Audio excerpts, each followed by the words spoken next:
Welcome back to the crypt. We're here tonight. We got some people in the crypt with me tonight. What up? Oh, shit.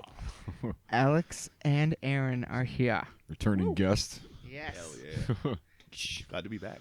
Yes. Glad to have you. Fucking new fucking video just dropped. So now, yeah, I got two members of Bogwraith here that I can talk to about it. So. Hell yeah. Instead of just me kind of Instead of- bastardizing everything. Yeah, like when you said that we weren't streaming on Twitch. When we Yeah. Well, that was the early time when. podcast, bro. Yeah. I'm getting fact checked by my own band now. Hey, never a bad thing. Yeah. I mean, if anybody's gonna do it, and it's like I'd want to know But yeah, You guys from the see, source. Twitch on Bogwraith Official. Yes. It is up. We do Mondays, Thursdays, Saturdays. Thursdays. That's the day I forgot on the last one. Yeah. Yep. No, you guys are fucking killing on the Twitch right now. And I think it's because I've been thinking about it. It's really cool. You do okay. So you do. I saw one stream where you're doing like a band practice kind of a thing. You were just going through kind of songs, and then another one where you guys were writing a new song. Yeah, we were doing like a Twitch exclusive song, which was kind of just like a spur in the moment idea that kind of just ended up fully happening, and it was a pretty fun song. It's about orcs because the chat was kind of like, "Oh yeah, call it orcs," and we just rolled with it. So like, I just started writing what I knew about orcs. I went on Wikipedia, I looked up extra stuff about orcs so I could write some stuff, and I don't know, it was just something that we just kind of like threw together for the most part, but like it turned out pretty cool. Oh yeah. Put that fucking talk right into this motherfucker. Right into it. Yeah, they're All right. perfect. Exactly. Get it right in my face. No, I was thinking about it. I was like, back in 2002, if I could have seen, if there were Twitch streams or streams at all that existed of fucking Dahlia or Lamb of God Awesome. or Devil Driver or any of those bands doing exactly what you guys are doing right now, like that would be fucking. Everybody would be watching that shit. You know what I mean? Like, that would be invaluable. Like, that'd be imagine being in the room while they wrote Nocturnal. Or fucking, I don't know, whatever. You know what I mean? Right, yeah, that'd be so just crazy to see in general. Yeah. But like, yeah, I feel like the Twitch thing is like a really good way to just kind of like bounce back off of people who want to actually hear our music, and like also like Twitch is just like a really good venue to like meet people that don't typically hear metal music in general, because like there's not a whole lot of people streaming metal, and like the people that are typically like a guitarist or a bassist or a drummer that like is doing like a cover that somebody requested or something along those lines, and it's cool to like be able to play our originals and stuff. Yeah. I do kind of see a lot of that as far as like comments and stuff, like, oh, I've never seen anything like this on here, like this is sick or whatever. Like, it's just cool to kind of, I don't know, just have that like just that thing, I guess, that to kind of build off of, and so get a little more exposure, I guess. Yeah, definitely. In that sense. And also kind of like to be able to talk to people that like are kind of out of state or like out of the region that like wouldn't normally get to see us and stuff. So it's definitely something you can build off of. Like, that's fucking, yeah. Dude, because some of the fucking, like, early videos of some bands, like there's a great fucking early video of Devil Driver where they just filmed it in their like practice storage unit. Oh man, you know what I mean? They were like storage units were like the best ways to practice. Yeah. Nobody does that anymore. No, I feel like it's so not like common. Oh man, it's one of those things where it'd be cool, it'd be awesome, and an easy place to keep all your shit. But like after a certain amount of time, you're just like, man, we're paying like $200 maybe, like every once in a while, just to fucking keep this place. And like a lot of studio places will like offer you like you just pay for like the time that you come in for, which is pretty nice. Yeah, basically paid by the hour or whatever. Right, yeah, exactly. Just like a decent practice space that like you can just kind of go to.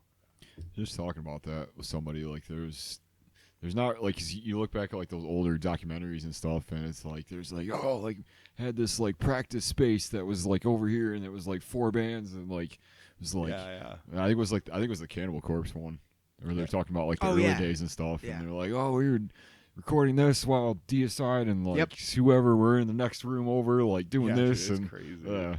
Like there's definitely like still like those kind of like studio areas where like it's like, okay, they have like a couple of live rooms and stuff, but like certain people like rent them out, and like it's kind of like changes up like that. Like I know Cognitive has like a little place where they practice, and like it's this nice little studio space. I think it was in like Philly or something. I wasn't really paying attention when we were driving there. But, like, it's a really nice place, and like I don't know, it's just really cool because like you get to hear like parts of little bits of like everybody else practicing too while you're walking through the hallways and stuff. No, yeah, there was another one, documentary. Shit. No. I thought maybe it was that Sound Studio one for a second. Sound City. Sound City one, but I Yeah. don't think it was. It was maybe it was like the Defiant ones or something like that because they talked about Jimmy Iovine in the Sound City one too. Yeah. And but it was one of those ones where it was like that, but with those older bands like the Springsteen, Tom Petty, fucking like those bands all like practiced in the same. Bob Dylan, like they were all like close to each other when they were writing a lot of early stuff and like sitting in on each other's. Zeppelin, I think Zeppelin did it too at one point in time with some other bands. There's a lot of fucking stories like that. It's Sounds fucking like such insane. like intimidating aura in general. Just like, oh shit, like these are like some like fucking heavy hitters in the music industry and stuff. Like, couldn't even imagine like just like meeting somebody The of that heaviest. caliber The in heaviest general. But like, hitters. whoa, Yeah. like yeah, exactly. Like just like big time names, just constantly. You're sitting there like recording vocals, and all of a sudden like I don't know, like Tom Petty walks in or something, just hanging out, like or someone is like Just popped in to have a listen. yeah. Yeah, dude. Oh my god, like that would be like some pants shitting moment. Just like, oh god, dude, that's actually him. Yeah. Wow.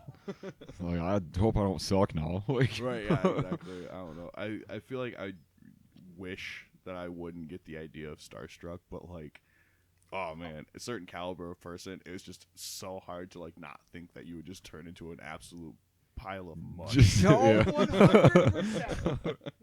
I've been turned into much more than once. More than once. Every time I've been in front of a Lexi Leho, mush.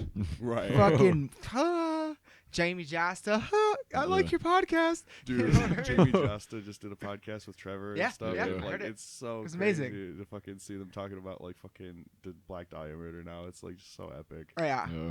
It's fucking, it really is. Speaking actually of fucking Michigan bands, you know, we got like, so for a long time when I first started going to shows, Dahlia opened like every show I went to, just because they played every show ever in metal show in Michigan. You know what I mean? They agreed to basically every show Yeah. they possibly could. Absolutely, just like Cannibal, just like many others. And so I saw them, you know, fucking fuckload of times. And then so they kind of really started getting bigger. And then the band that kind of started doing that after them was Battlecross. Absolutely personally one of my favorite Michigan bands ever.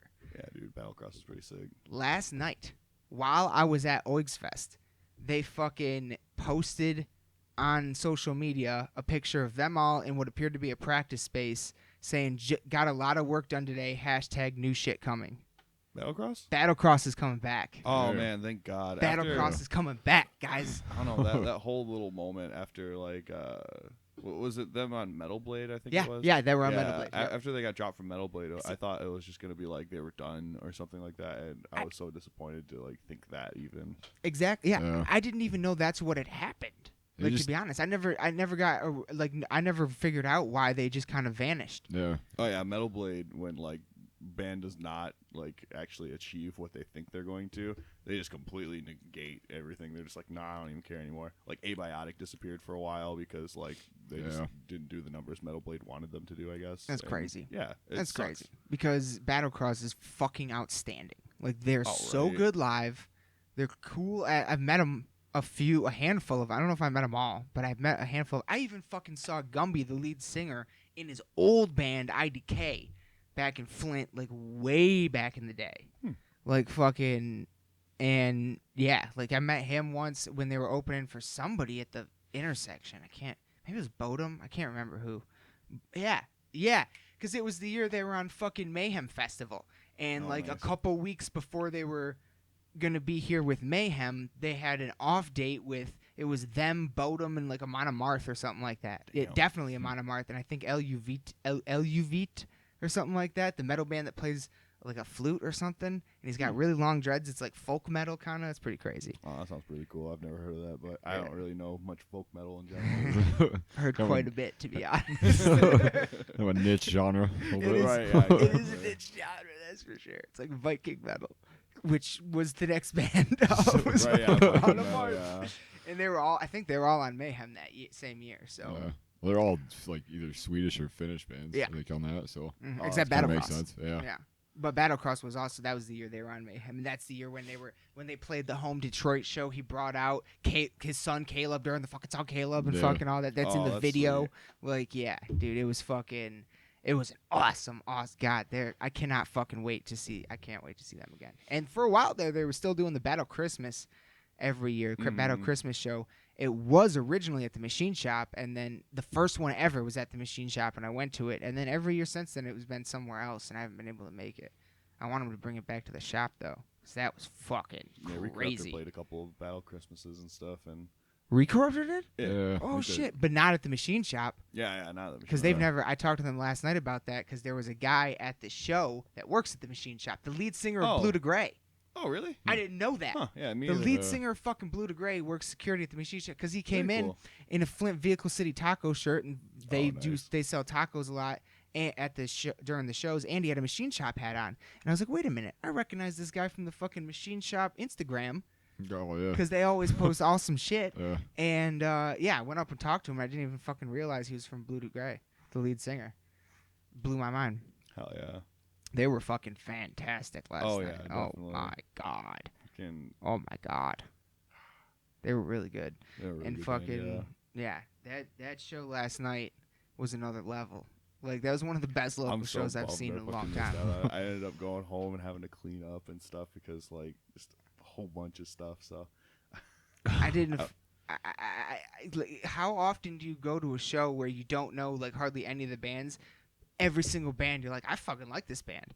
right, yeah. Every single one. Yeah. Every single one. There was not a bad band in the house. And the very first band that was playing when I got there was the Rock and Roll Bad Guys. Was the name of their band. That's a cool band name. They, Fuck. oh, dude, Yeah.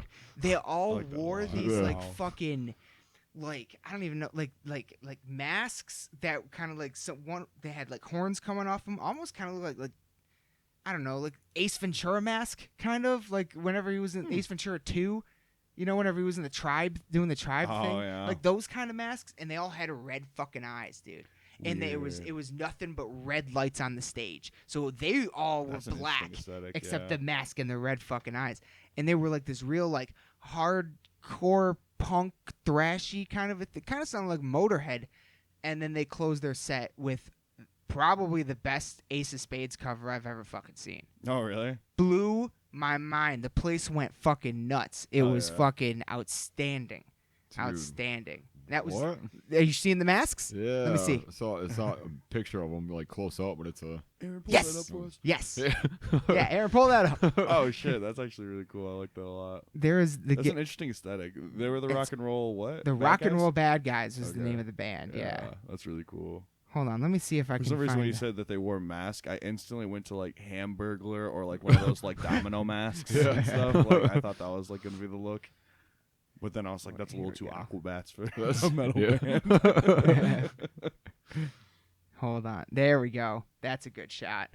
Oh Yeah. damn! That's last night. Wow. Yeah. Whoever caught that shot was super. That's the fucking lead singer of Blue to Gray, Oh, that's Joseph sick. Thread. He did a good job getting that. Shout picture. out. Yeah, yeah, he dude. was a cool guy. Man, yeah, great fucking show. Jesus Christ. Yeah, dude, I love the Oix Fest in general because like it used to be Ogre Fest and like Oh. yeah, like it's just been. Oh rolling. no shit. Yeah. Okay, I remember Ogre Fest. Yeah, my old band played Ogre Fest one time. We ended up playing at like 2:30 in the afternoon or some shit. It was like so. I don't know. It was kind of nice because like we got our set done, but at the same time I was just like, what am I gonna do now? And I was like, I'm gonna get drunk for the rest of the fucking day. I guess. It was- Drunk, hang out, listen to metal. Yeah, Fuck. exactly. I ended up drunkenly just like swooning over the Stonecutters after they got off stage, and I was just like, I love you guys. You guys are fucking sick. That was awesome. I loved your set. And I bought a shirt and like everything I could from their merch table, and I was like, hell yeah. That's awesome. Yeah, no, last night it was just fucking, it was Throwdown City. Like, everybody, it was a good time. Everybody fucking killed it. Hell yeah, Killed dude. it. And the sound in there is getting ridiculous. Like, it's fucking good. Yeah. That's Like, good to there's hear. nothing fucks up. Nobody had a single, no mics cut out, nothing fucked up. That's good to hear, Ever. yeah. Now that I think about it. I didn't even realize that till right now. But you don't. That's the point. You're not supposed to realize that because it's not supposed to happen. Exactly. You know what I mean? You realize it. That's bad. Yeah, Yeah. exactly. So yeah, it was fucking awesome. Anyway, Battlecross coming back. Fest is great. Back to Titan. Back to Flesh. Back to the video, which we totally got off that. Holy shit. Yeah, we just start talking about metal in general after that point. Yeah. So fucking like it's what do we say? We're like it's been out for like 2 weeks since at like 15,000 views. Yeah. On Slam like Worldwide. Yeah, because it came out 2 weeks ago actually. Yeah, and it's crazy that it hit 15K in general. But Holy shit! 2 weeks ago today. Yeah. It was a Sunday. Yeah, it was on a 6 Sunday. p.m. Yeah. Holy shit. And then I don't know, it's just crazy because like we hit the 10K mark pretty fast, and then like it was just kind of like a steady flow of views after that, and just it's so interesting because like I knew I was gonna do at least a decent bit just because of like how ridiculous we look in the thumbnail already with the tracksuits and stuff. Yeah. So like everybody's gonna be like, oh, okay, what is this? Yeah. They're gonna click it. That's how you good, get though. it. Like, Yes. Just bring them in with just like the What okay, is this this? looks ridiculous. Yeah. Like what is it? And like once they do, it's just kind of us being awkward tough guy, but like not even tough guy. We even have that one scene where the girl and the fucking cutie Yes. is Yeah. laughing at us. favorite scene. Oh, gold. Favorite Like, scene in the entire fucking thing, dude. we When the knew. lady just walks behind, looks out, and just starts laughing. We knew that happened too, because whoever was holding the camera at the time was like, just don't even look. Just it's fine. Just don't Like, pay attention. Just keep on nodding your head to the song, Just- and we're just gonna edit this right. yeah, just look cool. Like we'll just. Yeah, because the whole shoot was just kind of like, I wonder how this is gonna look in the end, because like we were just kind of like, all right, so we're gonna sit here, nod our heads. Yeah. I'm gonna like mouth the words, but like not very convincingly, because like the flatter my face looks, the Yes. stupider it looks. The funnier it fucking is. The flat, emotionless, like you could be a painting with lips moving. Like literally, you could be a painting with lips moving, saying It's the like a words. and SpongeBob stuff. SquarePants Yes, fucking cut out. yes, exactly. It's fucking perfect. Oh man, yeah, it was a lot of fun. And then like as soon as we got to filming, I remember like looking at Aaron and being like, I wonder how that went, because like it was just kind of like Yeah. us hanging out in different spots, and like Julian or Mike like just kind of like filming us, and it turned out way better than I thought just at first, because I was just like, we didn't really do a whole lot, but like that was kind of the point of the music video, was just kind of like be like, yeah, why not? Yeah. We'll just do it. It was gonna be fun. Yeah. It took me a while, because like even like as we were, I mean, you know, show up and like everybody all kind of looks the same or whatever. Like Yeah, we're we all getting got the into it. tracksuits on and stuff. We're all like, okay, Yeah. cool. Before it starts, we're like, all right, like I guess we're doing this. Like, Yeah, dude, I even got like that fake bling stuff Yeah. where it's like I got a fake gold chain and like this like 2-finger ring that had like 3 diamond studded pyramids on it. Fuck yes. I was so bummed I didn't think of like accessories or nothing. Dude, I I just instantly like thought of accessories. I was like, if we're gonna be trying to look a certain part, I'm gonna get like really gaudy looking Yeah. shit that cost me like $25 grand total.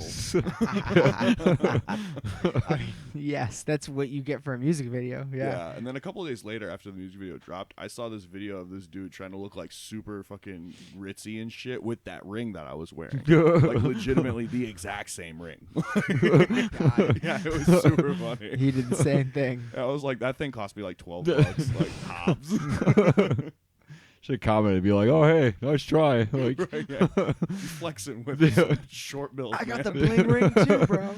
That'd be fucking.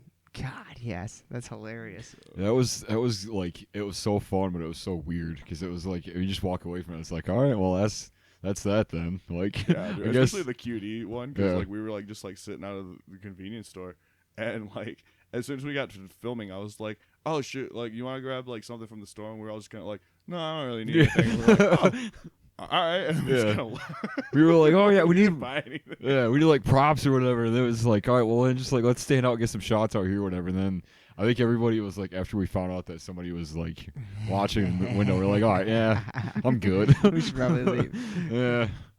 It's fucking awesome. I wish the background was in focus for that one scene where we do the flesh for flesh at the drop, because there's a big like recreational marijuana billboard that's right behind us in that, and it was like basically them like selling like different like smoking apparatus and stuff. I thought that was super funny to Yeah. see on a billboard. That would have been good. Yeah. That would have been good to have in the background. I love it. I think, you know, it's sometimes in metal, you fucking kind of get on this like you're making the music. You're on kind of like a train, right? And momentum. Train. It's Sure like are. momentum. Fucking train. Yeah, fucking train. Fucking momentum. You know what I mean? And like everything is so fucking serious in the music. And then whenever you just break that and you're like, fuck it, let's just have fun. Because that's ultimately what this is all about. Right, yeah, At exactly. the end of the fucking if day. you're not having fun, then you don't know what you're doing. Exactly. And when I don't know, when I saw it, it was like, because it still feels like raw.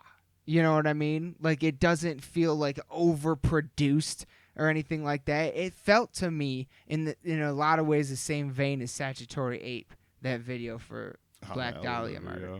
Because it's just fucking a camera and they're just running around, fucking around. You know what I mean? Ultimately, that's what you guys were doing, just running around, fucking around. Yep. And just had a camera. And that's, I don't know. I like that. It's just the simplicity. You know what I mean? Because the rawness, taking all the fucking production and everything out of the metal and everything and just making it raw again. Like, I don't know. I think it had that aesthetic to it. I liked it. I think it was the VHS filter. Yeah. They got you. The extra film Was grain that to real? it. Is that a real filter? Yeah. Yeah, Holy it's shit. like an extra film grain kind of layer. Oh, so fuck. yeah, it makes No, it it like got look me. slightly Yeah. older and like washed out a little Oh, I bit. love it. Yeah. Oh, see, I like that. Okay. Next Hell time yeah. you watch it, if I don't know if you ever go Oh, I back and will. watch it. Yeah, just pay like it's in like the text kind of like the text Yeah, the has text that same. too, yeah, like the plain yellow, like Yeah. fucking like old school, like fast forward and Oh, rewind font kind of yeah. stuff. It was yeah. like the tracking. Flash for kind of- flash, yeah, yeah. like the way the actual lyrics display. It's like like that old school like VHS kind of font. And that's the other thing too, is at the end of the day, any of my favorite bands that have ever released a song that has flesh in the title, that song is usually one of my favorite songs. Oh, I love that song. Like it's just such a fucking, whenever you flesh for flesh, like that's your guys' or there's Once Human, there's Flock of Flesh, and then there's fucking Arch Enemy has one too that I can't remember right now. Oh. Off the first album. No, I'm thinking of Ravenous. Sorry. Yeah. Sorry, I'm thinking of Ravenous. That's But a good word too, though. yeah. Ravenous is always a good word. But yeah, anytime there's flesh involved, it's usually pretty awesome. Yeah, dude, Like, flesh eating flesh. ooh, that's good. Yeah. Yeah.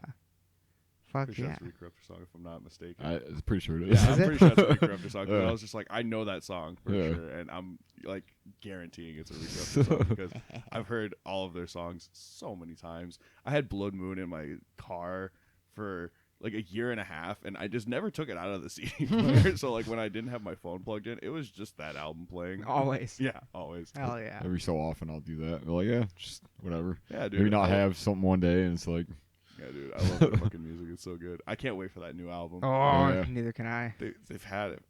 They've had it, and oh man, I want it. Have you heard anything of it?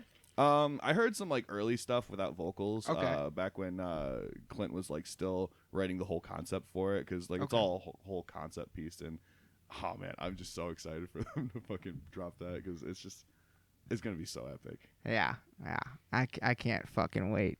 Yeah. Gotta It's gush like- about my friends. You know, I've only seen, I've heard a couple of the songs live. mm-hmm. but yeah, they started only- playing them live. and Yeah, stuff. but only like I've seen them twice since they played those songs live, and so I've only heard them twice, and yeah, I can't Right, fucking wait, dude, to get it's that gonna be shit. so epic, Oh my yeah. god.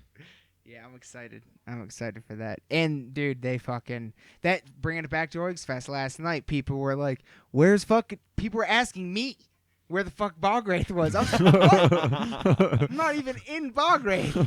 And they're like, That "What?" unofficial And six-member. everybody was talking about the new video. Everybody fucking loved Oh, it. really? Oh my god, everybody wanted to talk about the new video. Oh, I'm so glad. And That's awesome. yeah, it was fucking. There's somebody was wearing a Bogwraith hoodie. Nice. Fucking yeah, it was fucking yeah. Then Recorruptor just fucking Slay it, biggest man. fucking pit of the night, far and away. Even though they were the second to last to play, Mhm. I got someone tried to crowd kill and I got thrown into the stage. Oh god damn. It was fucking. It was a little crazy. How you but gonna it was try to fun. crowd Some kill with the room in the max bar, you Yeah. know? Like, you stand in the line of fire. Sometimes you get hit. You know, it's the way it goes True. at a fucking metal show. True. So, especially in the front row at Max Bar, Yeah, you're gonna get you might get hit. So, last time you got crowd killed, you Broken Nose. Is that a fucking what was that, a Magnolia show? Or is it Medica? We were still man, Medica. back in the Really? Swag Swolia Medica. Yeah. Swag Swolia. That wasn't even a crowd kill though. That was some bitch trying to do karate in the fucking mosh pit. Oh man, so she was like throwing out like. Oh, it was a kicks and guy. stuff? It was a guy. Oh really? It was a guy, Okay, and he was there just swinging his fucking arms, and fucking one of them caught me right in the bridge. And before I could even react, I felt blood pouring out of my face. So I just booked it to the bathroom. I remember like finishing that up, and like I was like walking around looking for you or whatever. And I think I was going outside, and like I just like saw you like sitting there. I was like, what in the fuck? Dude, like what the hell? There was a moment. I'm not even fucking with you. It still makes me laugh to this day. There was a moment because I was like real fucking like lightheaded and shit. Like it was crazy.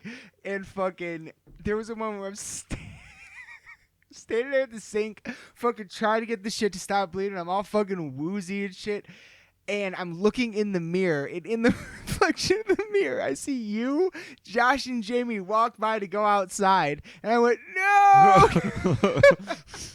Just tripping I about like, it. tried to get your attention and nobody saw me. I was like, no! It's so funny.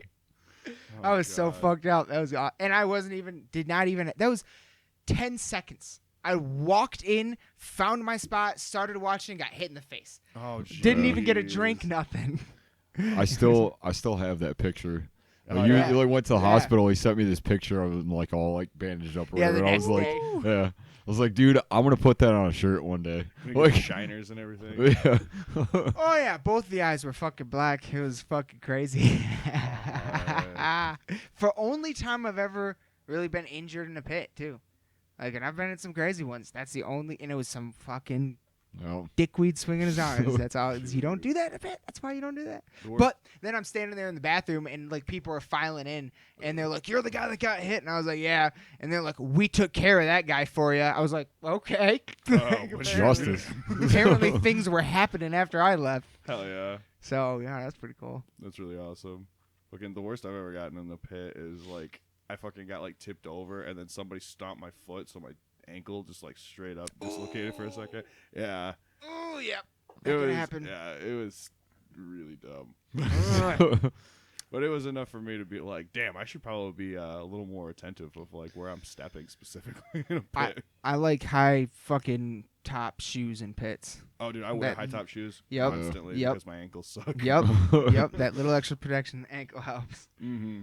I was oddly enough, it was at the Loft when it happened because I remember watching. It was that As LA Dying Wins a Plague show. Oh, dude, And, wow, what a lineup! Yeah, it was all the whole like sold out show and shit like that. And it was I think after the Burial was on. It was like one of the first bands. And I was like, oh shit, like whatever. And I think I was like 18 or 19 or whatever at the time. And I was just kind of like, I don't know. I got like pushed at one point and like fell, and like all of a sudden like I went from like staring at the stage to like looking at feet. That shit is so scary. And then I had like when you get knocked down, you're like, what happened? What happened? And then like however I don't really even know how it worked out, but like all of a sudden there were like 4 people like on top of me that like fell over with me. Oh yeah. shit. And I was like on the bottom. I saw like my phone that wasn't even mine at the time like skip across the floor, and I'm like, well, that's fucking gone. Like yeah. God. So that was probably bad, like one of the last times I was like actually like kind of scared, like where you get thrown down in a pit and nobody's there to pick you up yet. You're like, yeah. You get up and you like hobbled on the back of this room, like all like fucking the Hatebreed DVD shoot. What's that called? Live Defiance, I think. No, Live Dominance. Yeah. Live Dominance. Because that was filmed at Harpo's, and me and like I was in one car full, and we had another car full of buddies that went down. My cousin and I are the only ones that left that show completely uninjured. We had some of them had their shirts torn off of their bodies. One guy had a broken ankle. One guy had an asthma attack. Like it was and every single one of us when we walked outside had steam coming off of our bodies. Like it was fucking chaos. Like it was amazing. Oh, it was a great time. God damn, everybody gotta go ape for the like whole recording Yeah. and stuff. That's oof. It was like it was fucking. They were like $5 tickets, and it was stacked lineup. Like it was like Hatebreed, God Forbid, fucking. There was like 3 or 4 others I can't remember Man, I right haven't now, heard but it about was God forbid in forever. so good. They were so good, and that shit was stacked. And it was like $5 tickets. It sold out, and then it had to get rescheduled Wow. for like a couple months later. So and then they sold more tickets. Oh shit. So it was like oversold out. And so that place, I'd never seen that place that full. It was fucking awesome. It was a great dude. show. Sometimes just the energy of just being in a packed venue is just so crazy. Yeah. Like it doesn't even matter if the show started yet. You're like, wow, look at all these fucking people. Yeah. Yeah. Yeah. Like you remember when we were there, Aaron, last for the Fit for an Autopsy, and who else? Oh, it was Hatebreed. Hatebreed. Yeah, it was a fucking 25, Hatebreed. Yeah. And when we were there for Fit for an Autopsy, because they were like the first band to go on, right? Yeah. Remember how many people were like in that area we were standing? We were like maybe like 10, 12 people down there in the very, very front. Yeah. First fucking band to go on at Live Dominance, shoulder to shoulder in that front area already. Like it was fucking packed already. Like it was fucking, dude. Oh man, those fucking shows. Double sold out show, I Yeah. guess. Right. Yeah. That's what happens. It was insane. That's crazy. I Great can't- show. There's only been a few times that I can recall being at a show where it's like that packed, and it's usually like festival stuff or like Mayhems. Yeah. Oh, dude, like festivals that. get crazy. So what do you think is it? What do you guys think is gonna go on with Mayhem? I have no idea, honestly. I think if anything, it'll just start just dwindling. You know, like it'll just kind of disappear. No, I mean it's coming back this year, Mayhem Festival. Oh, really? Yeah. Oh, wait, no. Fuck, what was I just thinking about? Summer Warped? Slaughter. Oh, think Summer so. Slaughter. Yeah. Oh, Everybody's oh. kind of getting bored with Summer Slaughter. You know, And it seems like every time they come up with like a weirder and weirder lineup to just play, and they never really mash well. who was it last year? I don't remember. What was that show last year? There was a big tour that was. It might have been Devastation of the Nation, but it was Cattle Decapitation and Carnifex. Yeah, I think that was Devastation on the Nation. Okay. Yeah. Okay. It wasn't Summer Slaughter. All right. But yeah, no, Mayhem's supposed to be coming back this year, That's crazy. and I I don't. thought Mayhem was still. No, it hasn't been a thing for 5 years now. Oh wow. Since Okay. 2015 was the last year. Oh no, that was Summer Slaughter last year. It was with Was Cattle it? and Carnifex. Yeah. That was a good lineup. There was some Yeah. other good bands on there too. Yeah. I don't know. Wasn't Well, that then I fucking retract my Abigail Williams on there? No. No. Oh. And Abigail Williams, they need to do a lot more. They're Yeah. they either just Are they- were here or are coming here soon or I something. thought they had like a new album coming out soon too. Or I think Yeah, they had they one already- out last year. Was I- it last year? Yeah. Yeah. Because it was on Fuck, everybody's album of the year So list. far behind. Right, At this point. yeah. Holy shit. But yeah, I think they either just played the Sanctuary or they're about to. Oh, nice. They're coming to the Sanctuary. I know that. Sanctuary is such a good venue. Yeah. Didn't we go to that show? Summer Slaughter? No, the one with Abigail Williams. Who else? Was that? I feel like Me? I saw him at. Depends on which show it was, because Yeah. I a saw while since I've seen a big show like that. I saw him at Bloodfest, but that was years ago. Dude, Bloodfest. R.I.P. to Bloodfest having heavy bands on it. Or just being a thing at all. Oh in yeah, they general. ended it now too. Yeah, that's Yeah. not. Yeah, okay. look at that. A couple years after they stopped doing heavy bands, which they started doing heavy bands in the first place, as soon as they turned their backs on that, they ended it. Yeah. Ooh, wow. But yeah, no, Mayhem supposed to be coming back this year. But if you look at all the current summer stuff that's already been announced, Was the show with the breathing Like, who's gonna be process? playing it? So, Yeah.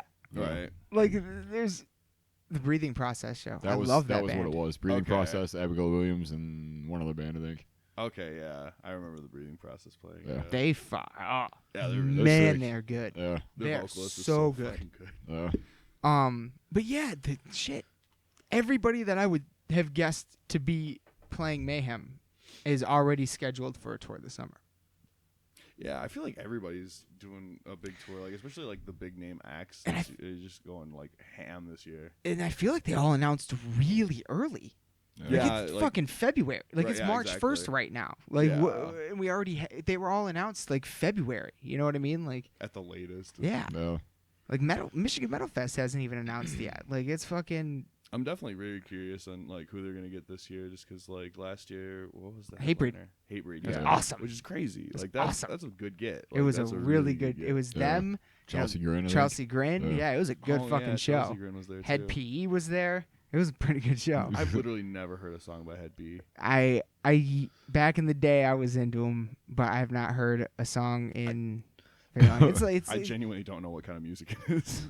It's like new metal. Rap metal. Yeah. Oh, so it's like new metal. It's Okay. it's more rap than metal though, I would say. Is it More kind of song like, and rap. Have you heard that new band? Well, it's not a new band, but they just got signed by Stay Sick, Dropout Kings. It's literally just like heavy like instrumentals and stuff, and then a dude rapping and stuff. It's pretty cool. Yeah. I genuinely like it. It's not like my favorite music, but like I can definitely get down to it. Oh yeah. Like like fire. Was it like Fire from the Gods or something?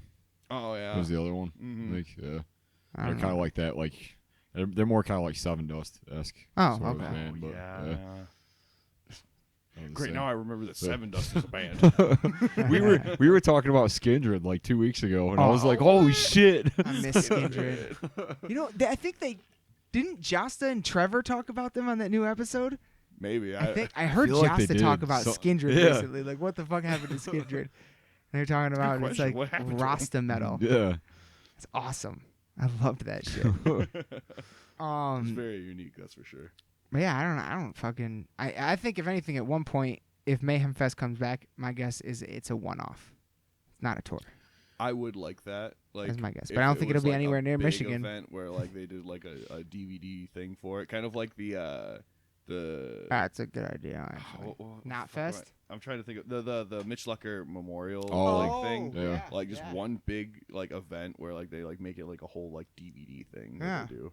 Because like I feel like That'd that'd be be cool. a very easy way for them to do just like one big one shot and then still make back like a ton of fucking money. Yeah. That'd be cool, and that'd be really good for all the bands too. Be Oh, cool. definitely. It'd be cool to see somebody do like a history of like metal or not like Mayhem Fest. Yeah. Or like A like history a of Mayhem would be cool. Yeah. It's already got a title, yeah. History of Like, Mayhem. yeah. Yeah, that's a solid title. Hell Like, yeah. But then again, they'd be like, "Oh, is it Mayhem the band, like the true Mayhem?" Oh, You're like, yeah. fuck. True Norwegian black metal. Yeah. That's why we got pure Michigan black metal right here. I wish we were black metal. That'd be sick. That's the thing. Is drunk one night, Preston and I came up with the term pure Michigan black metal, and we determined that because the Norwegians say true Norwegian black metal, ultimately it's whatever they want it to be. So for us, pure Michigan black metal is whatever the fuck we want it to be. Because they're like, it has to be one fucking microphone in the room and sound as shitty as, you know what I mean? That's Right. they have their own little rules. So we can have our own little fucking rules. You know what I'm saying? I think that Recorruptor and Bogwraith are pure Michigan black metal. Oh man. Even though they're not black metal technically. But what is? What is even Mayhem now sounds more like Dimmu than original Mayhem. right. You know what I'm saying? That's- So He chill out. Hot Dude. takes over Right, here. yeah, Timmy Borgir. Go work at the, The Timmy biggest- Burger. the biggest fucking black metal band right now is Behemoth, and you know they're Black and Death, Yeah, they're black and death. Yeah, like, so- hardcore, like death metal influenced. Because big time.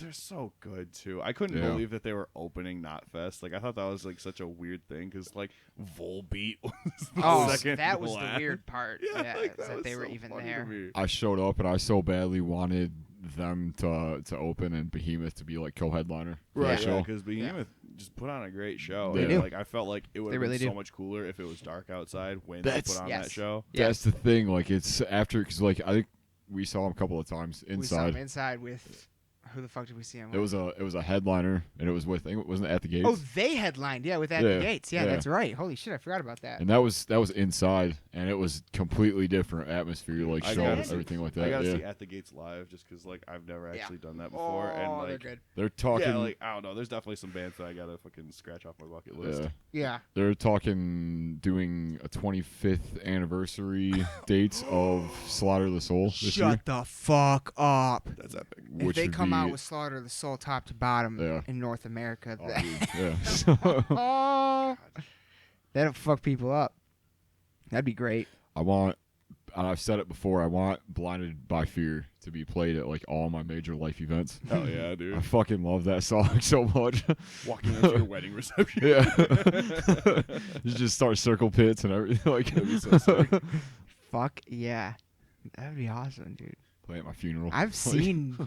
I saw a video of a mosh pit at a wedding recently, and all I can say is that these are not professional mosh pitters. Right, yeah, exactly. Most people at a wedding aren't gonna know No. like how to be in a mosh pit. Nope. But there was like, who was that one front man that just got married and he legitimately performed one of his band's songs like at their wedding reception? Yeah, it was actually Was kind it of cool. heavy? Somewhat heavy? Oh yeah, it was like a metal band. I forgot who it was. God damn it. It was like a pretty like decently like viral video in the metal community online. And I remember seeing it like a billion times. I just never stuck who it was, but yeah, like at their wedding reception, he like straight up like went up, did vocals for a fucking metal song, and then like got to do the rest of his reception. Fuck yeah. Yeah. That'd be sick. Right? That'd be so awesome. I'd feel really weird doing vocals at my like wedding. Yeah. But at the same time, like he was at that like kind of echelon where it was like, okay, I understand. Like, Yeah. You know, like you've definitely made like yourself a name out of this specifically. Like I'm not quite at that point. That's for damn sure. Yeah. Fuck. I always like it'd be just so weird in that kind of a setting.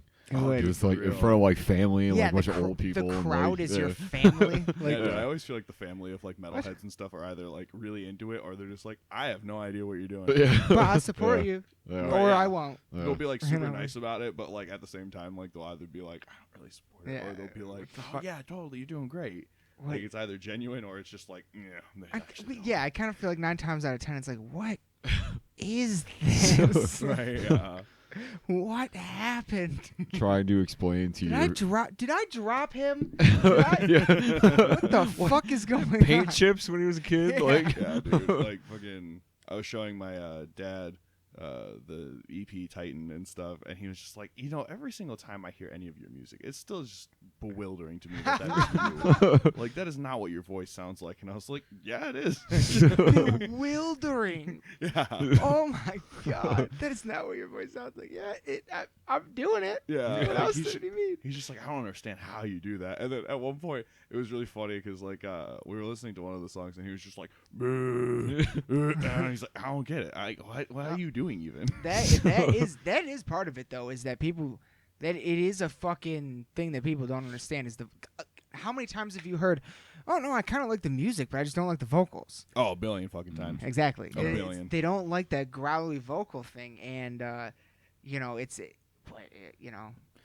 critical. It's just so much fun. And it sounds amazing. Like, and it's has an insanely like when you trace it back, it has a crazy deep rooted history. Like it's fucking not new.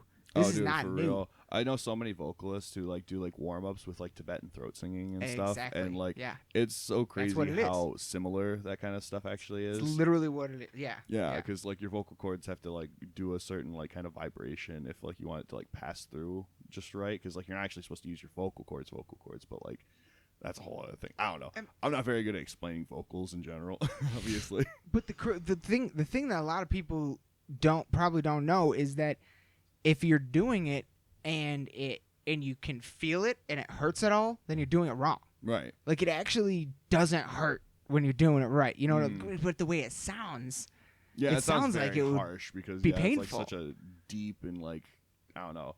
It's animalistic in a sense. Oh, yeah. And like that's Yeah. one thing that people like don't really understand is like the growling of like different animals and stuff, and like the human growl is just such a unique thing because like we're programmed to basically like scream just like normally with our voices, Right. like in like high pitched frequencies for the most part, and like doing like the low guttural tones and stuff is just so outside of the normal typically. But like nowadays it's like you fucking meet like 4 kids that are like really into metal, at least 2 of those kids can fucking bust out some sick gutturals. It's Yeah. crazy. Like Yeah. vocal learning is just like jumped ahead like light years from like the 10 years like ago, like well even like 10 12 years ago, like when I was just fucking learning how to do it in my car when I was 16. Like going from that to like what it is now, it's so much easier to find somebody who can teach you how to be a good vocalist with like very minimal time, but like at the same time like showing you exactly how you need to expand upon it and like do it properly,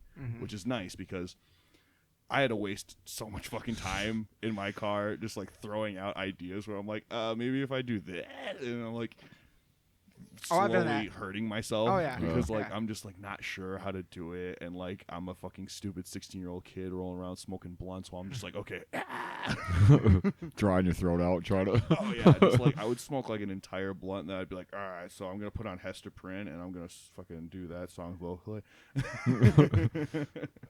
Hell yeah. Well, that and like you like when YouTube was like the place to go for it. Dude, there was every other video was like the same kind of like There was- here's how you do it, like Yeah. and yeah, it- there was one dude that I fucking really liked the way he explained vocals and stuff, and I watched him so many times, and one of his like only claims to like backing up to what he said was like that he had talked to Winston McCall on MySpace.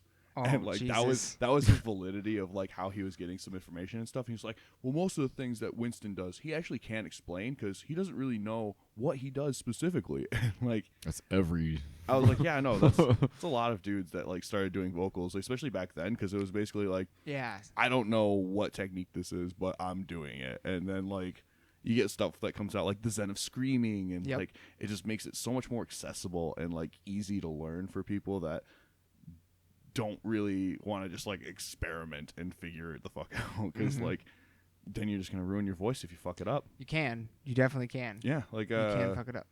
I don't remember what the guy from the Use's name is. Bert. Yeah, Bert. He Yeah. fucked up his voice. Like, The heavy. the screamer in 3 Inches of Blood. Yeah, like He- just completely ruined Yep. their vocal cords because they were doing just awful techniques that did not work whatsoever. That sounded good. Yeah, they sounded good while they were recording it and stuff, but like Yeah. it was not sustainable, Yeah, and it it was wasn't just the right way to do it. yeah, it was all just damaging. Mm-hmm. It's a little different, but she's Austin Carlisle from Of Mice and Men. Kind of had that same thing, except he went through a whole like he can't do vocals anymore. He can't do Like, screaming anymore. nah. Does he even sing at all? He's Whoa! yeah, I they're didn't know that. yeah, their bassist is doing all the I think he like took over his spot basically. Damn. So like dude. their last 2 albums are somebody else. Really. That's intense. But yeah, he like I don't know. He's had a whole bunch of other like medical stuff, and he's been kind of like in and out of the band for the last like I don't know, like 5 years or whatever. But Oh. there's just a lot of like that's just definitely fucked it up. You could tell like towards the end of it, like he's on part of the Mitch documentary or like the DVD or whatever. Oh fuck yeah. And like that was one of the last recorded vocal like performances that he ever did. And you could kind of tell it was like Getting raspy. it was just wasn't what it used to be. Man, that's so crazy. I never really got too much into Mice and Men, so I don't really know too much about the band. Yeah. But that sucks for them because like I know that they were doing some big stuff, and like I know that they're still doing big stuff. So like Yeah. to have like one of their like main members just like out medically, that's That's just, rough. like hurt, man. Yeah. Like That sucks. fuck, what was that one band got in that van crash? God damn it. There's been a lot. The drummer lost his leg. Ghost Inside. The Ghost Inside. Yeah. When they played their first show back, everybody went to that shit because Yeah. it was so important to be there. And Yeah. like, God, I'm so glad that they're back because like that guy is a goddamn superhero. Like to Dude. like get in that kind of like Yeah. thing and then just be like, nah, dude, this is still what I love, and I'm gonna learn how to fucking do it with my new prosthetic and stuff. Like that is some other kind of perseverance, and I love that about that band. Perseverance. Yeah, it's Wa- so Hate amazing. Watching that, like I remember the first time I saw that, it got to me. Like I was like, Right. wow, like that's super inspiring to Oh, see for somebody do sure. that, especially like after coming out of it from possibly never being able to walk again or like be like normal, I guess. Right, yeah. Like it's just I don't know, it's just so interesting to see like how much passion can really be inside of somebody for something, and like we'll just go through hell and back just to be able to fucking do it. And Yeah. it's so cool. Yeah, absolutely. It's fucking yeah.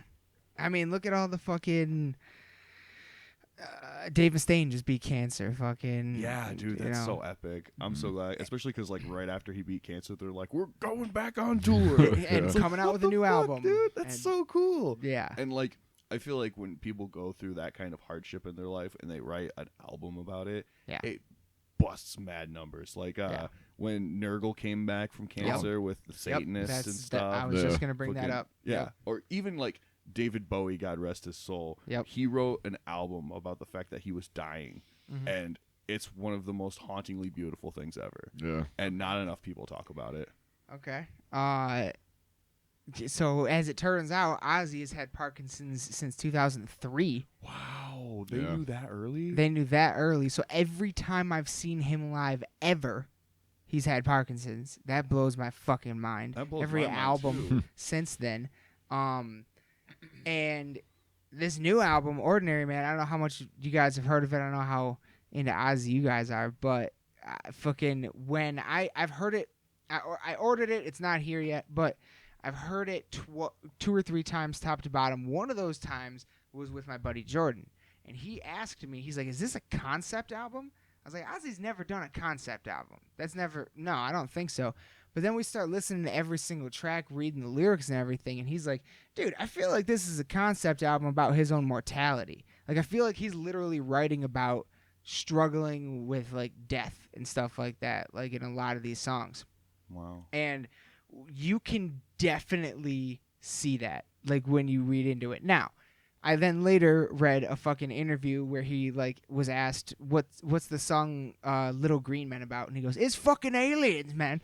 It's fucking aliens. But, like, in the rest of the tracks, he's like, it's fucking, when I wrote this album, I was in a lot of pain. It's been a really rough year. I was not in a good place. And I wasn't going to write happy music. I was going to write the way I was feeling. And this is the way I was feeling at that point in time. And now he's like, I can't tour, so I'm going to go and record a new album in March. And get Jason Momoa to play him in that. Oh, that was such awesome. that was such a good idea. That was awesome. I want an Ozzy biopic with Jason Momoa starring now. Isn't so it bad. funny how Jason Momoa like let the world know that he's a metalhead, and all of a sudden Yeah. he's just the ambassador for metalheads in Yeah. like popular culture for right now. Like he got fucking the dudes in Archspire and that new show he's working on and Yeah, stuff. that's Like right. that's so epic. He Yep. loves Archspire that much that he was like, I need these guys for this show. Dude, And I mean, he already has the look. Right, yeah. It's perfect. it's not about any of that, but like just that commercial where he's like driving home and he's like taking Oh, off dude. his own skin Yeah, and shit. his muscles. just gets me. Like Fucking awesome. I don't know why it's funny to me. It just is. Like, Right, it's, yeah, it just works for him too because Yeah. like he's always been that larger than life. Like, goddamn, look at how handsome that guy is, Yeah. kind of dude. Freak genetics. For Yeah. real, like, oh man. Insane. Yeah, no. But yeah, that new Ozzy, I love the new Ozzy album. So far, I still need to hear it more, but so far, yeah, it's kind of in that same vein. That was kind of what I thought. Like, especially hearing the first couple of singles and stuff that came out for it, it just seemed like it was kind of along that vein of like, this is it's just the last like year or so of what was happening and stuff. So it's just A lot of reflection, the especially in that. Fuck. What was that? What's that one song with the big long video, the big crazy video where he's like overdosing and stuff? God damn it! What's the name of that song? It's not Straight to Hell. No, it's the other one. It's not Straight to Hell. It's not Ordinary Man. God damn it. It was stuck in my head yesterday. What the fuck? Anyway, Under the Graveyard. Yeah. Under the Graveyard. That's right. And it's fucking it's I can't I really want to hear the fucking rest of this album in the car properly. You know what I mean? Car tests are so important. Mm-hmm. Critical. You literally hear stuff that you don't hear out of the speakers and stuff. Like you pick up on things. You know what I mean? Oh, definitely. It's fucking insane. People don't realize. I love the idea of Ozzy Osbourne making a concept album because, like, I feel like him and like all of Black Sabbath's like lyrical content in general is just so ripe for that kind of idea. Yeah, it is. Because like they've always been very good at like portraying imagery and like just I don't know a very good vibe and stuff. And I feel like that's a very important setting for kind of a concept album in general. Because like I've always wanted to pull off a concept album super heavy. Like most of the ideas that I have for albums are like pretty loose, and I just kind of try to piece it together into a concept. But like I want to like do it like front to back, everything. But like that's gonna take a lot of work, and I do not have that kind of drive in me right now. It'd be cool though, because a lot of like there heavy bands that do concept albums, typically they take that opportunity to be more experimental and slow things down a little bit. Right. Like I love the Devil Driver concept albums like Pray for Villains and Beast, I guess you could say. And there are moments on those albums where they kind of go slower than a lot of it's still fucking heavy, but it's slower than the non-concept albums. You know what I mean? Right. That would be so it'd sick. be cool to be a straightforward, heavy like, one. Yeah. Because like Omen was like a partial concept album, but like I wrote it in the idea of like you would see glimpses into the universe that it was set in rather than like telling an actual storyline. So like there were like certain plot points that would like be the same character, but then other times it would like go and see like the perspective of other people. And that's where I kind of lost the concept, because like I decided that like trying to encompass more than like what the main idea would be, it just became something a little more than its main self, and it just kind of ended up not being an actual concept album overall. Fair enough. It worked out in a way, and it worked out in its own sense, I guess. But like I think the best concept that I had so far was Meyer, because that was a pretty continuous story, because Aaron realized that I wrote the song Shallow Grave off of Meyer first, and then I wrote Stitches. But like I wrote Stitches because I was like, Bride of Frankenstein, I think that's a cool storyline. And then he was just like, is this the same girl from the first song? And I was like, no, but that's a really cool idea. Yeah, I remember that too. I was sitting there, and because we were playing it or whatever, and I was like, man, like, it sounds like just one continuous story to me. Right, like, yeah. Just and then I those. was like, oh, I gotta do that. Yeah. And then Called in the Marshlands, I just was like, okay, fuck yeah. And then Three Rings was like a passing of the torch of the stories and stuff. It was like basically about somebody going around like explaining who this like figure was, like I don't even know what to call her, just because like I never really gave any of them proper names. So like she ended up being like repossessed by, or like she like came back possessed by like a different entity that was specifically hungering for vengeance. So it fucking killed the guy that killed his wife because he brought her back, but it wasn't actually her. And then the people in Three Rings decided that this thing was like a god that they had to like feed. So they would like go town to town and like tell everybody these stories and stuff, and like take like different people and like basically feed her souls. Huh. Fuck yeah. That's sick as fuck. Yeah, I've always wanted to make it into like a comic book or something, but That'd be cool. I'm not good at drawing, so like I won't be very fond. Like stick figures. Right, yeah. I Like- tried to stick figure comic back when I was in high school. It did not turn out well. I did too. When you can't draw, you just kind of compromise a little bit. Yeah. Right, you just try to rip off Little Noodle Boy from fucking Johnny the Homicidal Maniac a little too much, and you're like, damn it. All of or most of the concepts for each of the releases kind of connect together In their own, in their own sort of way. It's kind of Mike. Yeah, Mike has is his a own like version wizard. of it in his head that's just amazing, because like he considers like Viscera like this like book of like the damned, and like each part of it is like a different section of the book and stuff. And I thought that was kind of interesting, because like literally for Viscera, we were just writing shit. We were trying to figure out what this band even was. So like I wrote a song about the Red Lanterns. That's what Visceral Rage is. It's legitimately about the Red Lanterns and how you have to be baptized in the ocean of blood to actually like be conscious. Fucking Vials of Wrath was like I took like part of the Bible, and like I was just like, all right, I'm gonna like add some shit to this, and then like we're just gonna fucking use this. And that was probably the lowest point of my lyric writing. It's just basically like, it's like, man, I am like straight up just ripping off fucking scripture at this point. Like, this is stupid. Dream Eater. Oh yeah.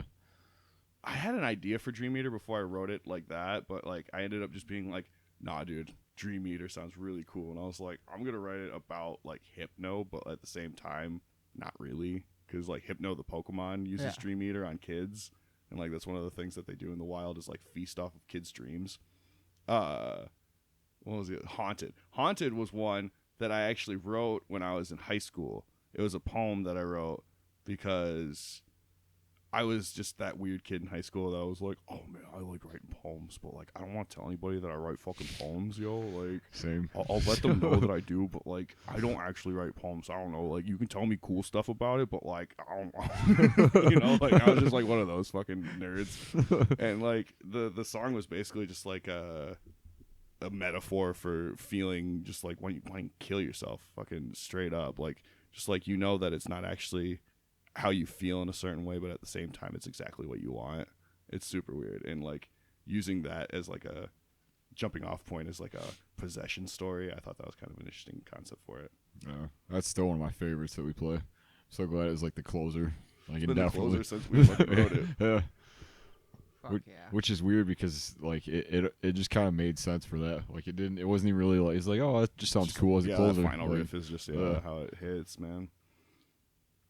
Fuck. And then Titan, I was just like, what if we did it's kind of its elemental own thing. destructive forces? Yeah.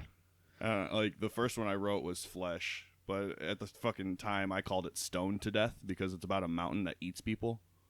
Okay. So I thought that was really funny, and like I was just literally thinking just giant mountain with like a fucking village on it, where like they've taken like different parts of the rocks of it and like have like built up their villages and towns and stuff in these rocks that they took from the mountain. So he's basically like, those are mine, and fucking swallowing the entire city and everybody that's like on the mountain whole. And dude, I love the idea that a song titled "Flesh" is about a giant mountain. Yeah, it's about a mountain that's basically taking back the rocks that the people stole from them and also taking the people in with them.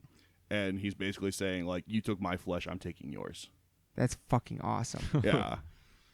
That's fucking awesome. Dude. There's a line in it that just every time I hear it, it's just sick. I'm trying to figure it. It was like, it kind of goes along with that line, like the thing you were talking about. Let's see if I can find it. I'm gonna pull it up.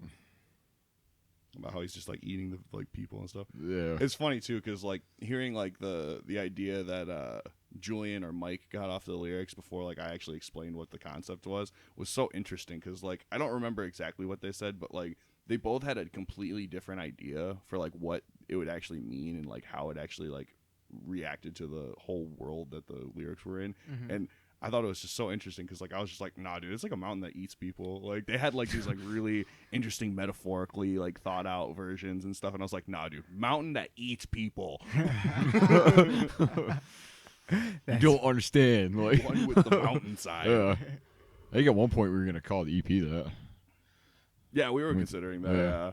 I was just like, I don't know. I like the idea of Titan just because like the elemental destructive forces was like the jumping off point. Yeah. So then, what was the next song I wrote? I think I wrote a song Irradiated next, and it was a concept where it was like basically like a villager finds like this glowing hunk of like just like basically like radioactive material, and he thinks because it's like glowing and emulating this light that like it's something of the gods. So like he like brings it back to his village and they all worship it, but it's slowly giving them all fucking tumors and shit. All right.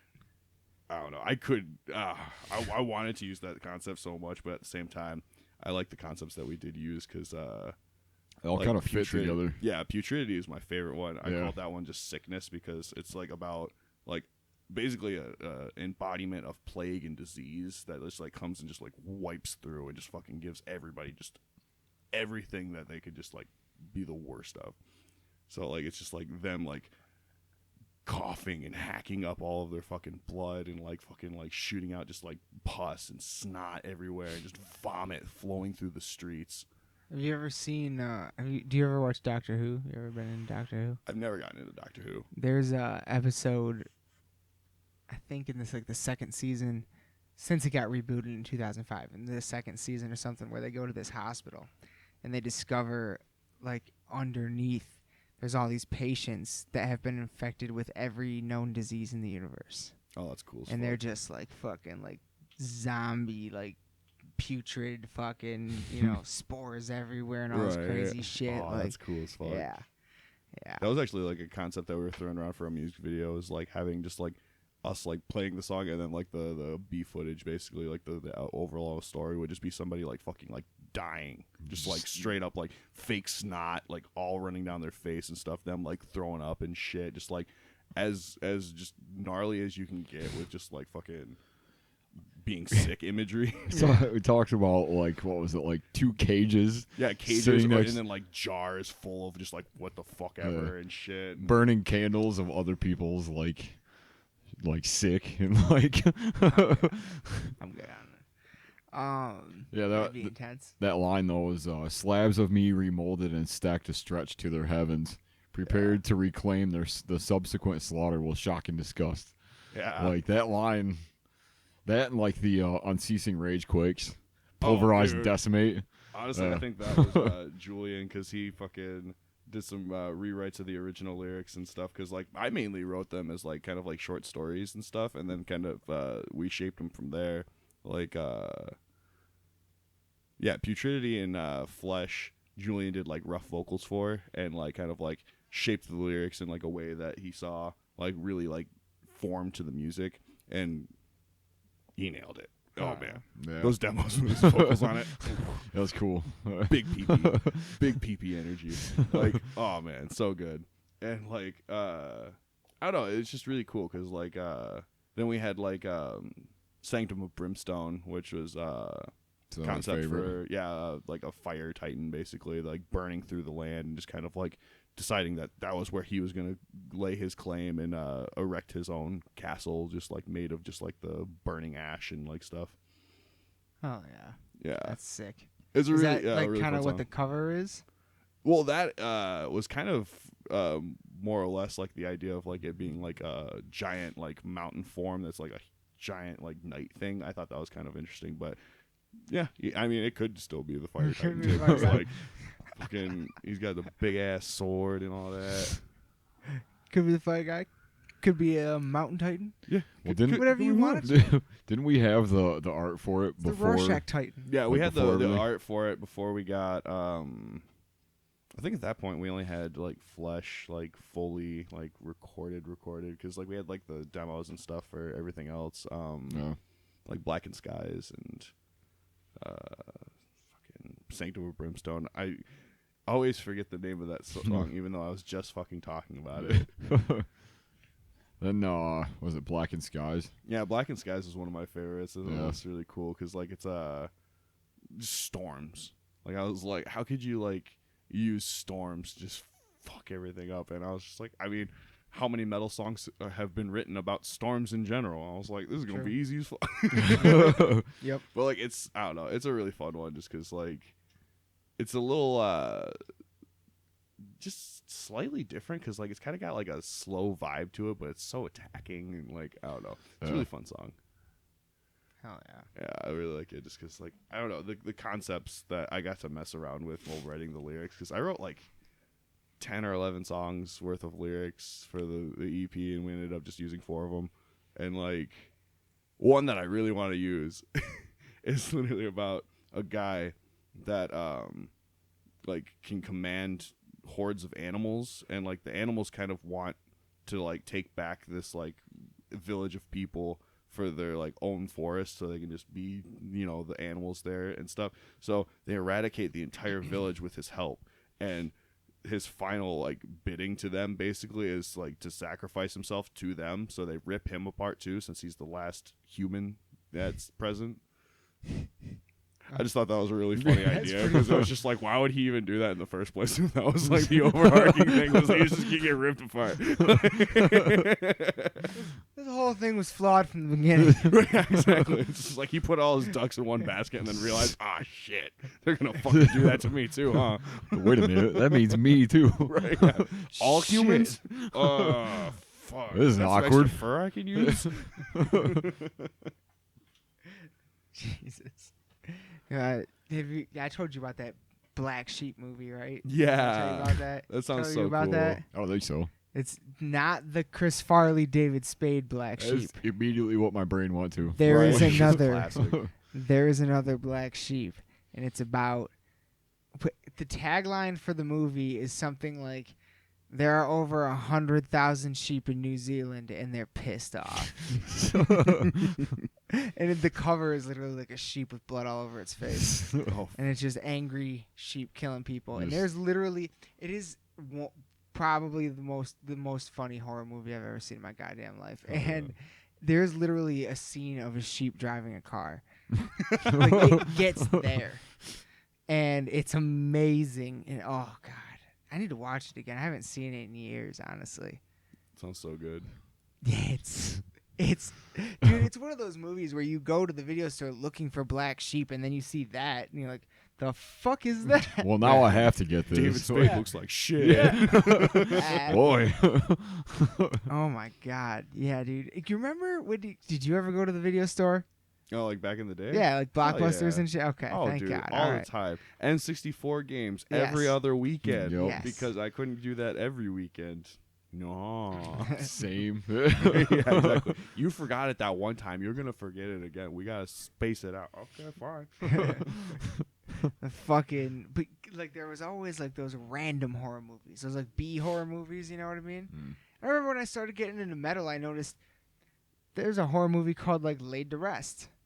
Oh, right, yeah. And there's like another one. I think there's another one called like Are You Dead Yet or something like that. Like fucking Man, really what a big classic song title. titles. What a classic title, though, for Oh, real. yeah. Are you dead yet? Fucking really big songs though are titles of movies. It makes me wonder which came first. You know what I mean? See, I thought you were going to talk about like other movies that are like two different versions of movies where you get the horror version instead, like Jack Frost, where it's like, oh, that's not Michael Keaton as the snowman. That snowman is doing horrible things to Shannon Murdering. Elizabeth in the bath. Holy shit. Like, what? I don't know. Like, I feel like there's a bunch of those out there. Oh, I just dude, can't for think real. of, other than like the random spoof movies and shit like that. That Oh, was like, dude, yeah, you know, the spoof ones are funny. Like Thanksgiving and stuff, where like it's like purposely just awful. yeah. Like Mike and I watched Velocipaster pretty recently. Oh And Jesus! okay, like we thought that it was gonna be one of those like, oh, it's just a bad movie one, but it's actually, that is the satire of it. It is a purposely bad movie. So in the beginning, you see him getting out of pastor college. That is legitimately what they fucking called it, pastor college. And he sees his parents across the street. He's like, hey, Mom and Dad. And they're like, hey, son, we're ready for you. Come on over. And he like takes a step, and then it blows up, and like he gets knocked back. And then when it pans back to the place that they were, it just says VFX car flames. Oh, And like, yeah, it just says what like the note that would be there instead. Like they just didn't even bother trying to put shitty effects in it even. Oh They my have like God. so many good scenes where it's like two guys like just like saying the evil plan, and then they start laughing back and forth to each other, and then it just goes on for too long where they're still laughing, and they just keep on changing their laughter, where like at one point one guy's just like ha ha ha ha ha ha. That's. Have you ever seen fucking Strange Wilderness? Oh, dude, I love Dude. that movie. Me and my friends snuck into that movie back in the day because we had no idea what to do after we got out of like Sweeney Todd for the 15th fucking time. And like that's what we would do. We would just hop in between movies and shit Yep. because they never checked in the daytime back then. They Yeah. didn't care.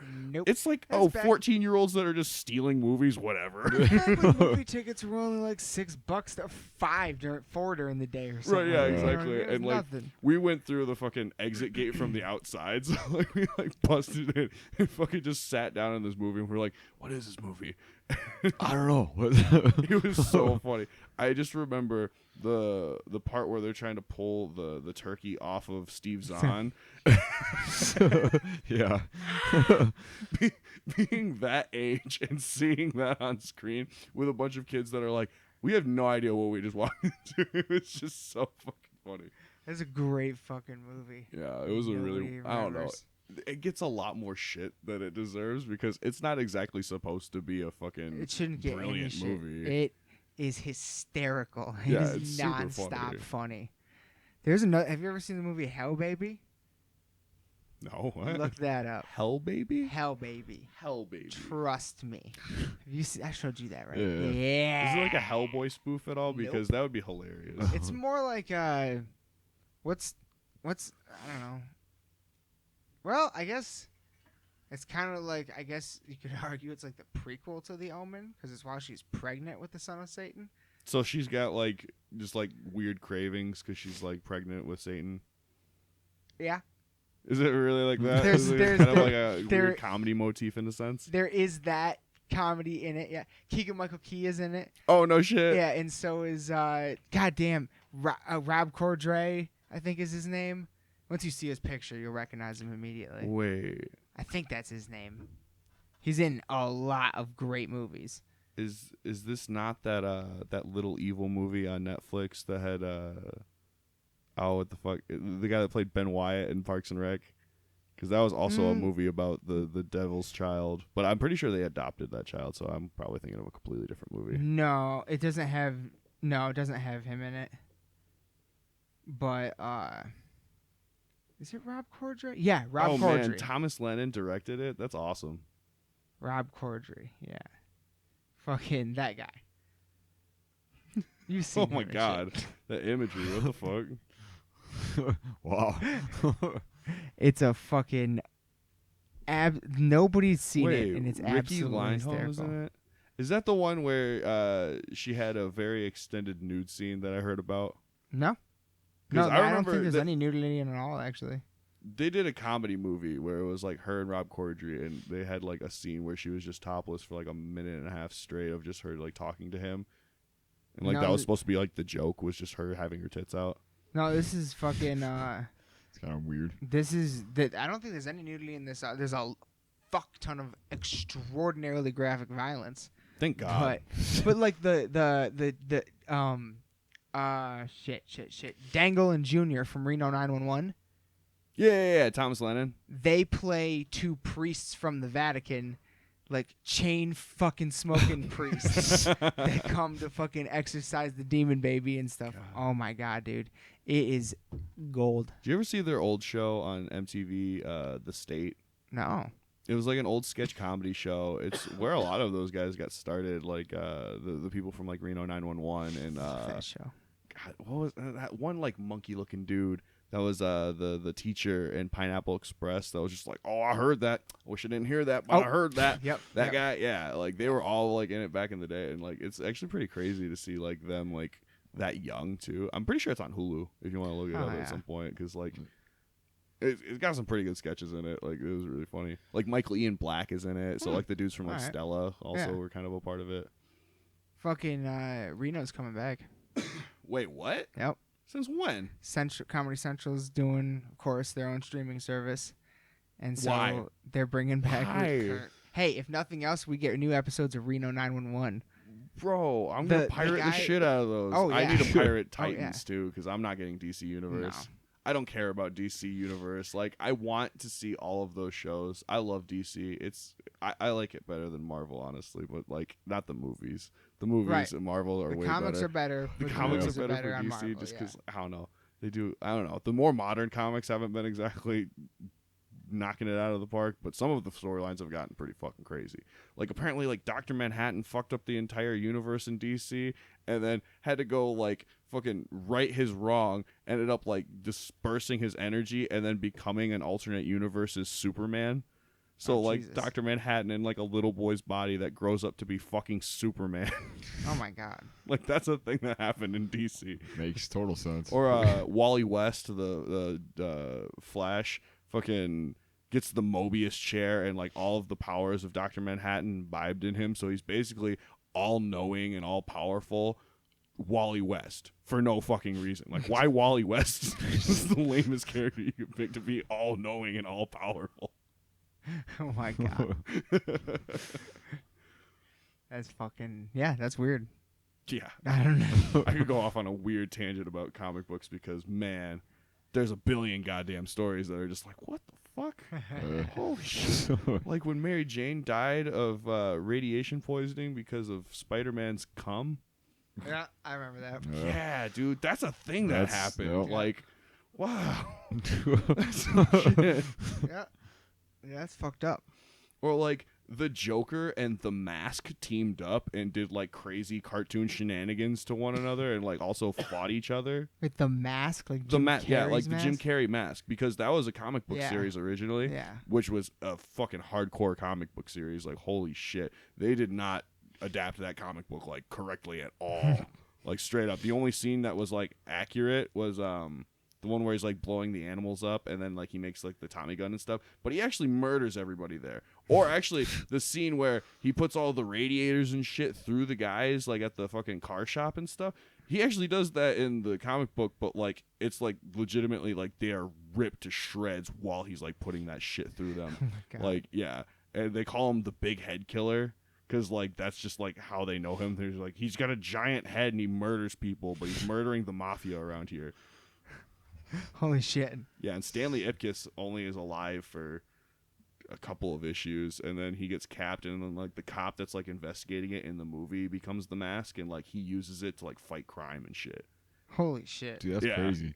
Yeah, I the guess. arcs in the Mask gets crazy, because Stanley Ipkiss, not a big character in the comic book, but he was the main character in the movie. Wow. Yeah. I never knew that. And then we got the sequel that was. Oh yeah, you know. R.I.P. Jamie Kennedy's career after that. I mean, he was in the Tremors like sequels and stuff. That's true. But Yeah. man, he just kind of disappeared. Fucking love Tremors. Honestly, I think Jamie Kennedy should have stuck with horror after Malibu's Most Wanted. He should have just went straight back to horror. Yeah. Because like, if he would have left off his comedy career with Malibu's Most Wanted, it would have been like, okay, I remember Jamie Kennedy. He was pretty good. Yeah. But he did it with Son of the Mask and like, ugh, Son of the Mask. Yeah, a little rough. yikes, Dude, Malibu's Most Wanted though. Oh, dude, That it's so movie. good. I don't know what it is about it, but every time I watch it, it just gets funnier. Right, Like- dude, it's so funny. Uh, It's just like such a time capsule for the era. Too. it is, yeah. Like they don't really hit. I don't know. I haven't really seen a movie that's kind of like that. Really Right, since. yeah, that like makes like the early 2000s such a personified thing. Yeah. It's crazy. It's almost like a white like exploitation movie in a weird A sort of way. whitesploitation Yeah. movie. Like I don't know. He's played a black dude, like kind of in a way. Right. Like- I like A how it's wannabe. basically just Yeah. every black person reacting to him, just like, what the fuck are you doing? Yeah. It's basically, I wonder which came first, that or J-Rock? Trailer Park Boys. Well, I would think because When did I think Trailer Park Boys started 2000? It started the same year as 2003? Jackass, believe it or not. So like 2002, Oh. 2003. When did Malibu's Most Wanted come out? Because I know the original pilot for Trailer Park Boys, Say Goodnight to the Bad Guys, Yeah. was filmed in like 1999.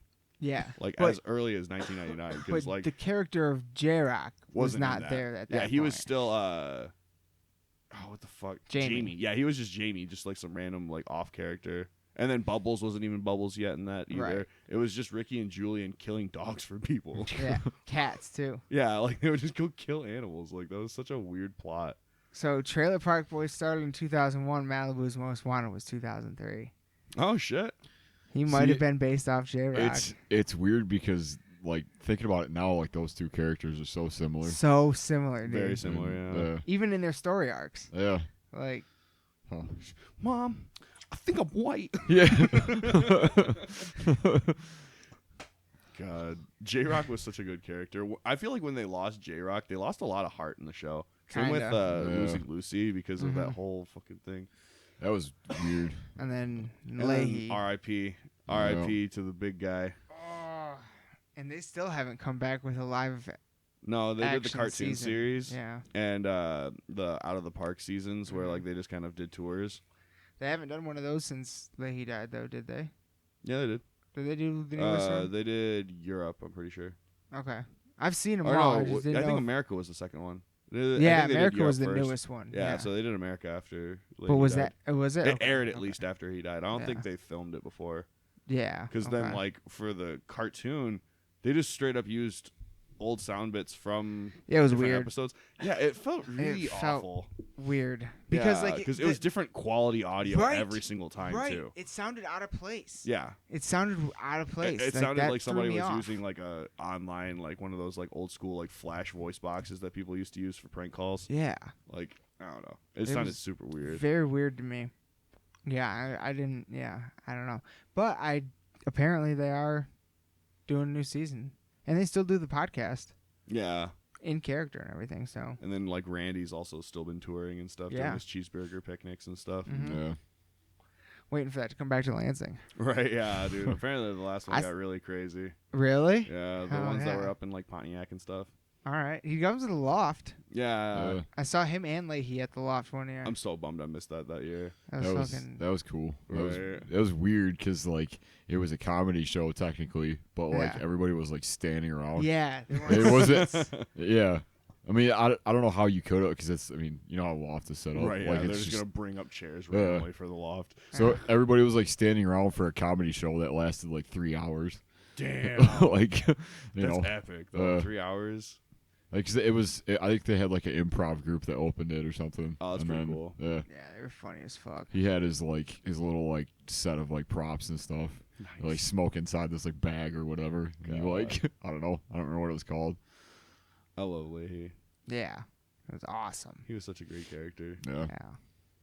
But yeah, I hope that show comes back because it's fucking hilarious. Yeah, I do hope it comes back, but I hope they do the less of the whole guest star thing, because I feel like they relied pretty heavily on like, oh, Tom Arnold's here. Well, and it's Snoop Dogg. Yeah, but like Snoop I was don't know. great. And Like, he yeah, came Snoop back Dogg the next is season. classic, but Yeah. like I don't know. I feel like they just need to like keep it to like one specific person so that it's Yeah. not just like taking up more of the screen than the original characters. And and the season after that, like Snoop was in it, but he was just like on Skype or whatever. Yeah, he was more of just So. kind of like floating around, just like, Yeah. yeah, we're trying to make the deal. He was For Snoop, yeah. the Sebastian Bach of that season. Oh yeah, Dude, that that was a was- great yeah. season. Yeah, dude, Sebastian Bach would just call them every once in a while, just like, where's my fucking Weed, weed? yeah. You want to trade weed for cigarettes, man? Dude, Sebastian Bach's got the funniest talking voice. Oh, I know. So, oh god, It's almost like a parody of himself. I in a feel way. Right, Like, yeah, it's so funny. Like he lives himself so hard that it's like almost like you can't actually be like that. Yeah. Like, I think he is. I'm pretty sure he is. I Like think he is, he yeah. lives that theatrically always. Yeah, he's just he's Baz. He is Baz. Right. Like it's fucking awesome. Goddamn, dude. I saw him at the machine shop last year, and it was Oh, great. no shit. Yeah, Dude, Sebastian Bach. it's fucking awesome. Because I've seen Skid Row too without him, like a lot of years ago. There's this thing out in Lapeer called Lapeer Days, and it's like a free street concert, and Skid Row was there. Damn. So we went and fucking.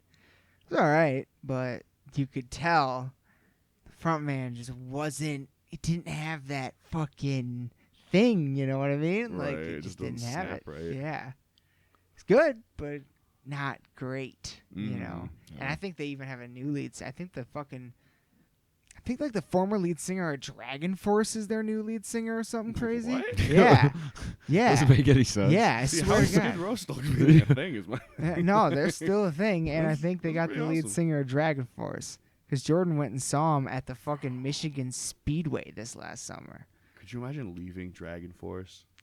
right? Could you imagine being like, You're the Fire and Flames guy. Yeah, You're the. how? Yeah. How do you go past like you saying about just epic craziness in power metal Yeah. to like playing in Skid Row? Yeah. Like that would be so weird. That'd be such a different feel of a like musical like environment in general. Yeah. It's like You're in I a don't band know, that man. can't even cover your other band's songs. That's true. Be real. Yeah. I don't know if they could play some of those tracks. There's only certain people that could, you know what I mean? Like right, dude. that I shit's feel like crazy. Herman Lee can barely play that sometimes. Yeah, probably. But because that shit's so fucking. That's It's what was just so crazy. cool about. That's why everybody liked it. Is how crazy it sounded. Oh yeah, fucking definitely. fast it was. Yeah, because not a whole lot of people were doing like that kind of style with Yeah. like crazy arpeggiated parts like that Right. too. Like they just went ham with that idea. Like it kind of changed the way people look at like power metal. I Oh, think definitely. 100%. made it a little more like commercial. I think in a Really? way. I mean, when's the last time you ever remember a power metal band popping in the United States? And the only reason they really popped was fucking Guitar Hero? Guitar Hero. Yeah. Yeah. Fucking Guitar Yeah. Hero, dude. Yeah.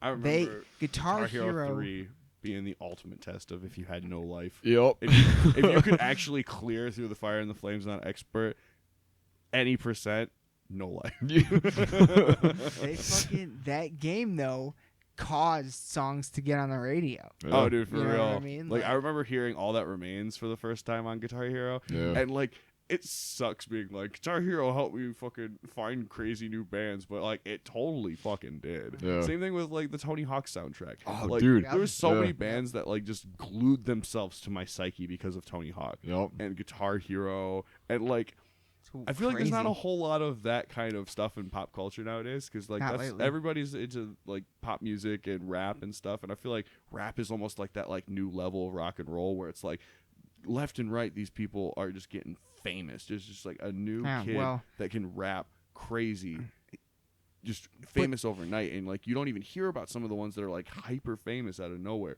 Like I remember Pop Smoke died. I had no idea who that was.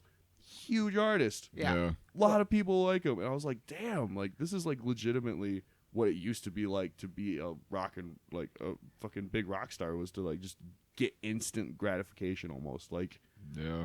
Well, not instant, but you know what I mean. Think about it too, though. You're right. The music form is giant right now, and look at the way they're dressing.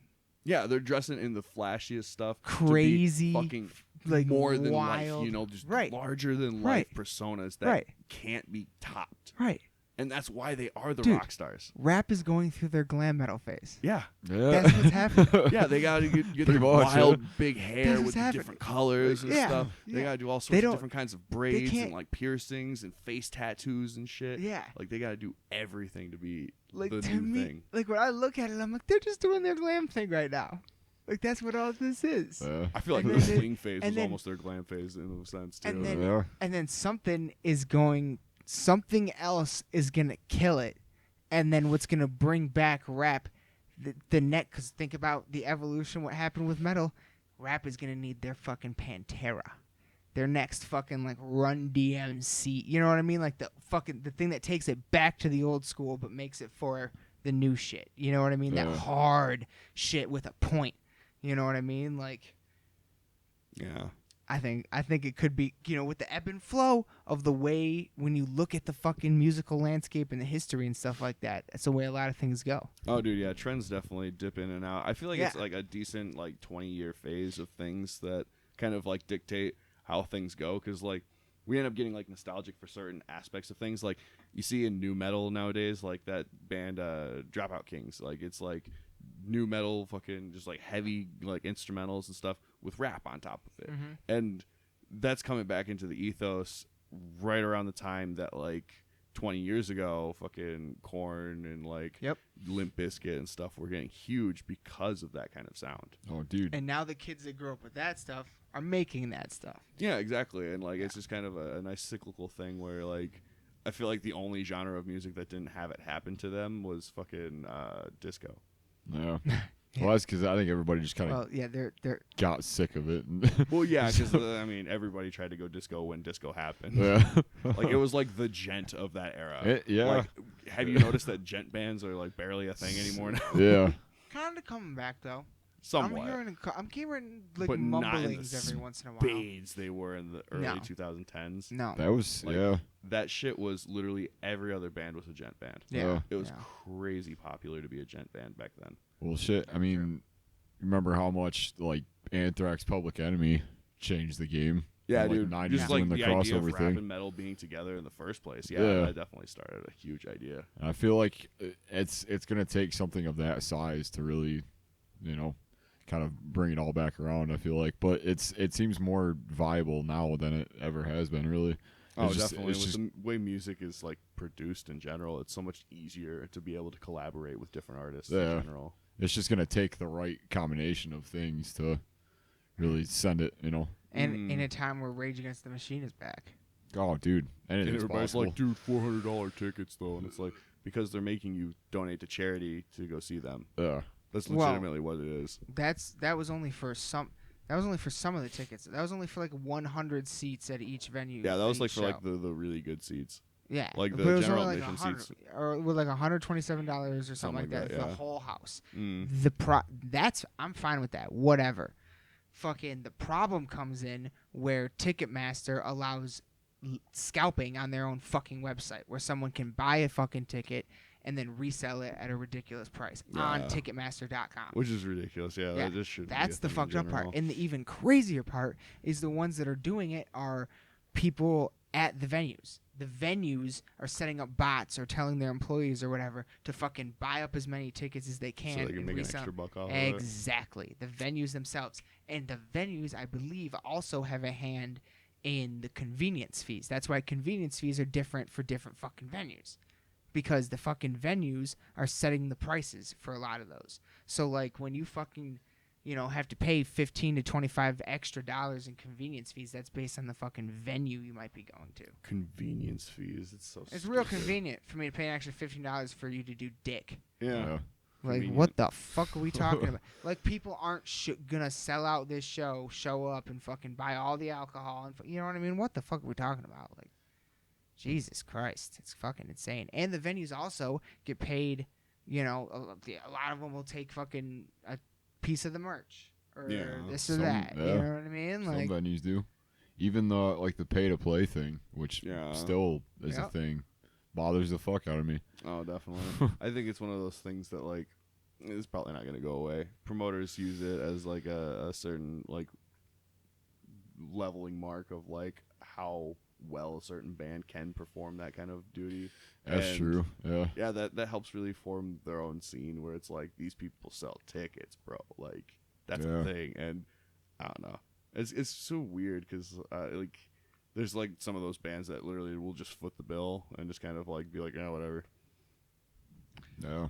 I don't know, because back in the day when there was bars, places to play all over town, and every single one of them would pay you, and if you're a band and grinded hard enough, you could fucking play 3 to 5 nights a week and get paid probably not that much, but some for every single fucking show, and it'll be multiple sets a night.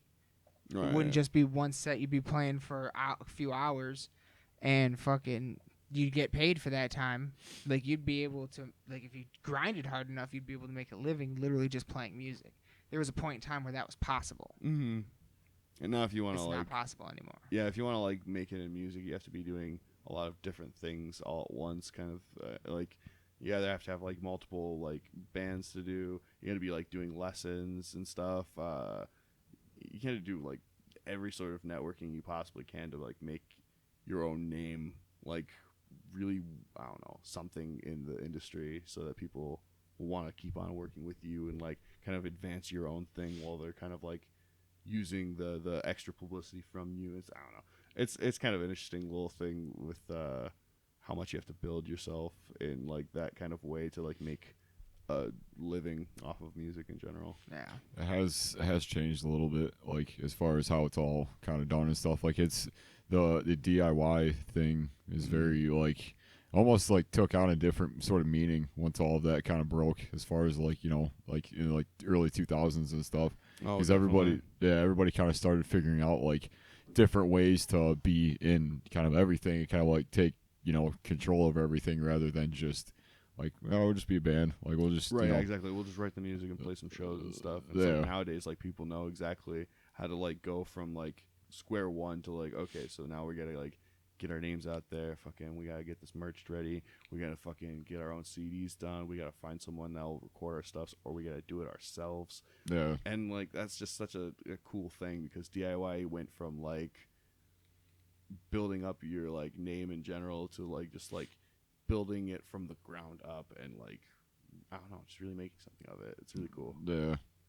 Used to be, I mean, even like labels and stuff, like, no matter, like, smaller or bigger, like, I felt like it was a little more of like a bigger possibility, I guess. But now it kind of seems like you don't really need that because you can, Yeah, there's, like, so many people that, like, can sustain. Yeah, like, if you play it right and stuff, you can pretty much do all that, solo, like, or just as a collective. Mm-hmm. So It's, it's kind of fucking hard to create, like, a scene in your area when there's so limited places to play and so few opportunities. You know what I mean? Yeah, there's definitely, like, sometimes where it gets into a certain kind of circulation where it's easier to get a hold of certain people or, like, you just like your buddies and you want to like play with them and stuff. So, like, that's definitely something that helps out the scene is, like, just being friendly and, like, making friends with everybody. I don't know. It's definitely interesting because, like, Michigan's always been a big place for the live music scene in general. Definitely. Like, yeah, I don't know. even when I was like younger, like the scene was pretty crazy. Like you had bands like No Life and like Of Virtue, like really doing it like decently big for the time, and like they're still doing big things, which is cool. Like No Life is now Heartsick, and Of Virtue is still Of Virtue, but they're doing still fucking crazy big things. And like, yeah, they're a whole new band now. Basically. Oh, definitely, yeah. And it's really cool to see because like it used to just be like some friends that would get together and play at bars and stuff, and now like these guys get to go all over the fucking place and like just play music for people, and it's just really cool to see that old scene turn into like something a lot bigger.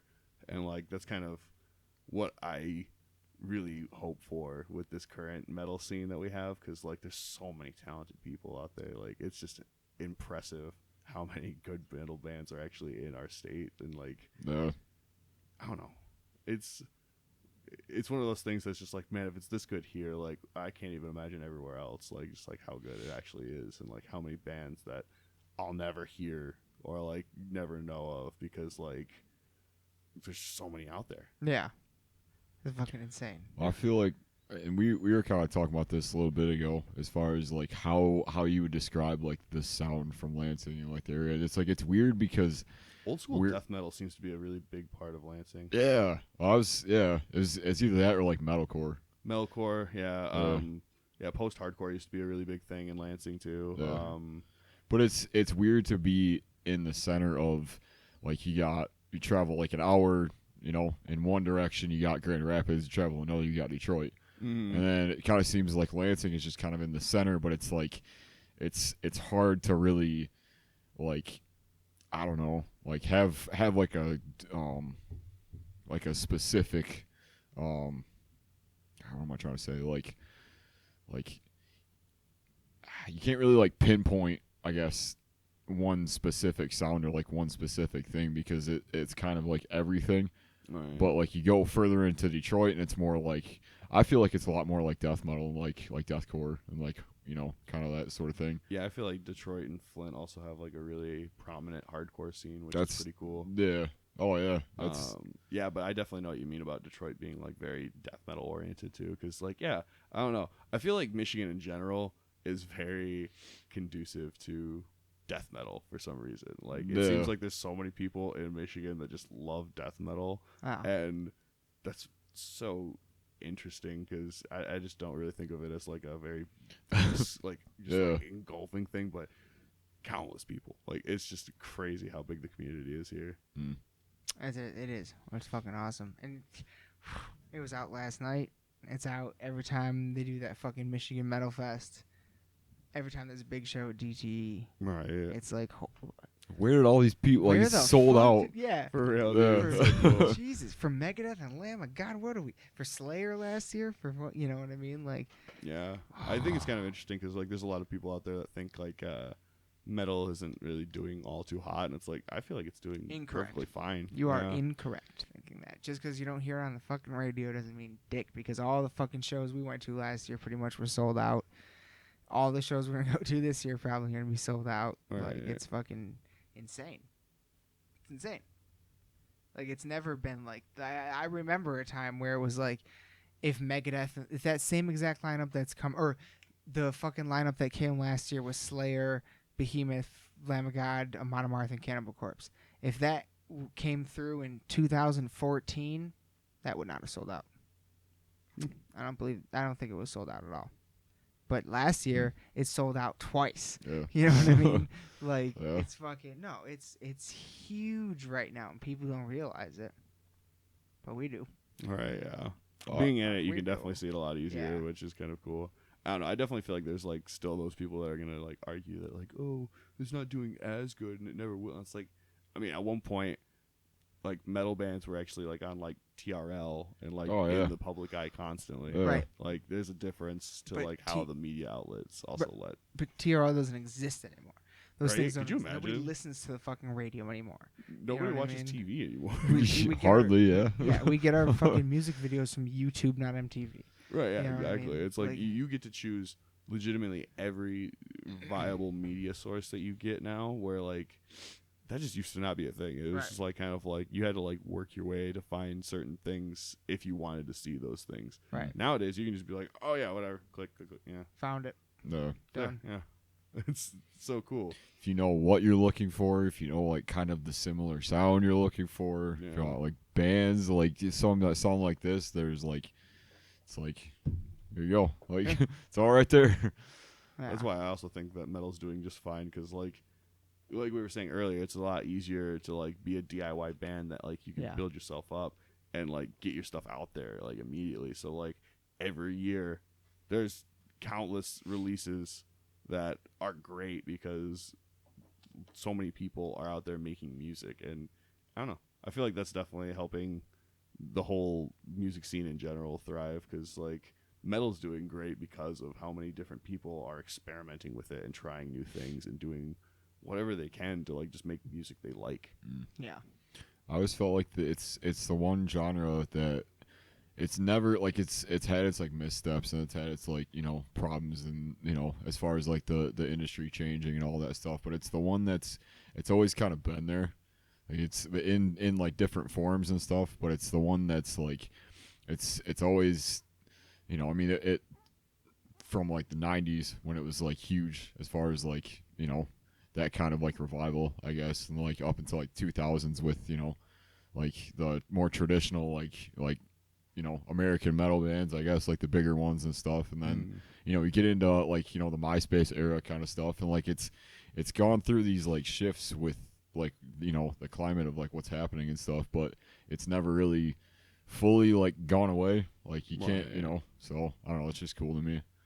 Just to kind of, and like, it's the one of the rare things that you can look at and find like how many times have you been listening to something, it's like, oh, like this, you know, like when was this put out? And it was like 07. It's like, oh, it sounds like it, you know? Like, Right, yeah. You can almost like hear like the different eras. Yeah. Yeah. It's crazy to like you can almost, you know, point out like a time where it was like, oh, that was the big sound, like that was what was happening or whatever, and then, you know, that kind of thing. So That's actually a really good point. I never really thought about that. you know, Yeah, metal is definitely one of those kind of like it's an easy timestamp of like what sound was popular and stuff, especially from like early days metal. yeah, Like metal went from like just heavier rock to like what the fuck? yeah, Like it used to just be like, yeah, no, that's rock and roll, but like heavier than rock, so it's metal. And like call it hard rock. yeah, That's hard rock.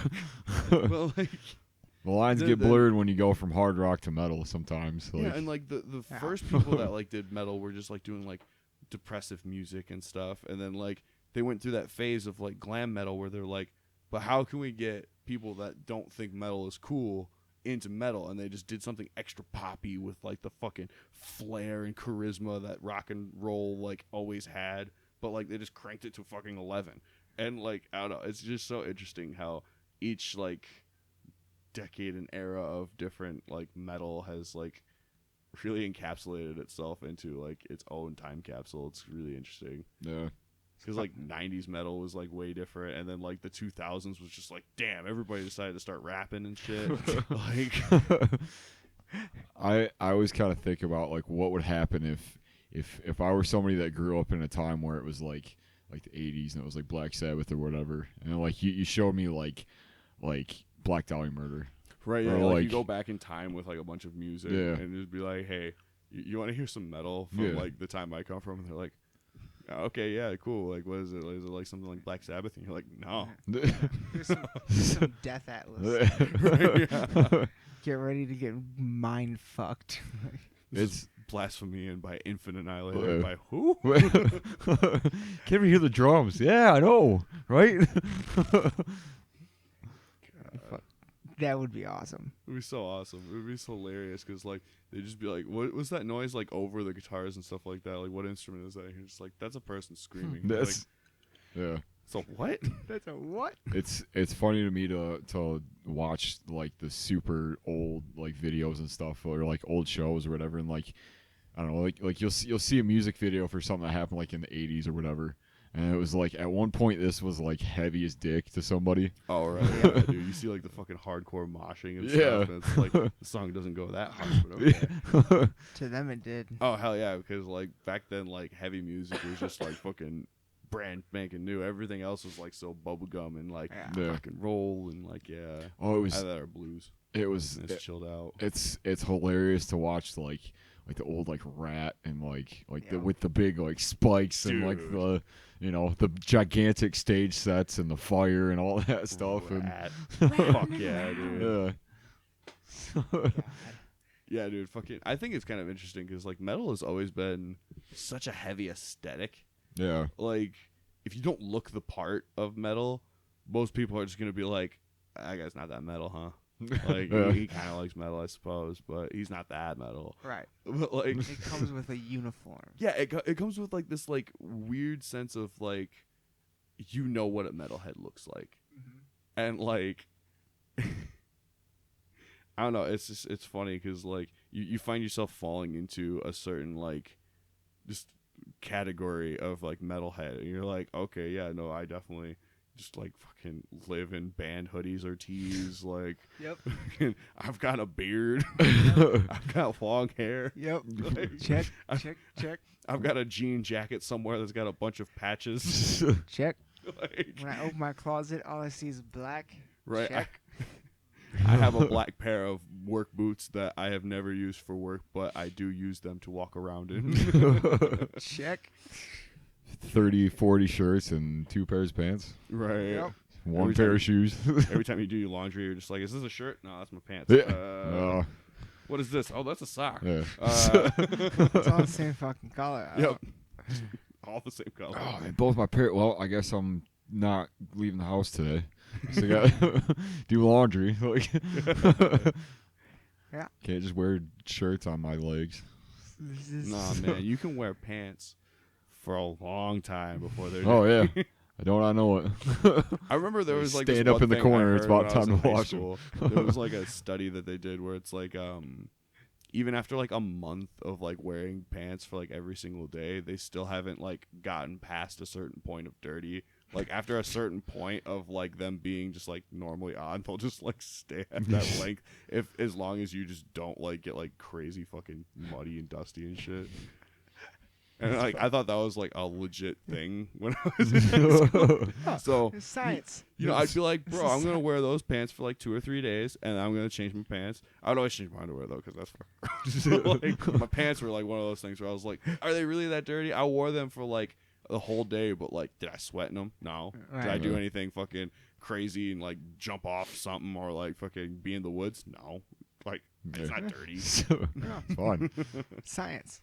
Yeah. Science back this up. Like Smell check. You when good I to was go. on tour with Whirlpool, I brought like 8 shirts and like 3 pairs of pants, but like I would just kind of cycle through them, and I could do laundry one day for the whole month.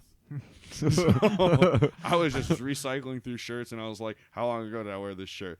I don't know. I wore that shirt for like 5 days in a row, though. I probably shouldn't wear that for the rest of the time. Yeah, probably not. And those were clothes we were sweating in too. Oh, Yeah. yeah, Oh, definitely. yeah. Like Yeah. every single day, just buckets Buckets. of sweat. I'm a sweaty boy as it is, though. Between you and I played drums for like 20 minutes. I look like I like jumped into a pool. Like, Dude, that's because fucking drums is just running. Like, Yeah. it's just all cardio work. Yeah. I was, Got a fucking puddle under you after you're yeah. done. Oh, it was hilarious. The because you know that black sheet that's behind like that's in the practice. I mean, you know what I'm talking Yeah. about. On the Twitch stream? Yeah, Yeah. there's like that black thing or whatever. So Little I- curtain area. I don't know, like apparently it was really close to me, like during the last, I think it was like the one before it or whatever. And I get up and like I walked away or whatever because we walked outside or something. I walked back into it and there's just this like square of it that's like wet, but like it doesn't look like it was like hit with anything. It was just like wet for some reason. It was like this like the biggest point of it is like shit, like that's me, huh? Like All Ambient condensation. moisture. yeah. I'm gonna move it a little forward so I'm not resting against it, but Oh, man. yeah, that was funny. I think you probably it's like it like dried and it was like white. So you still kind of like see it a little bit. Sweat.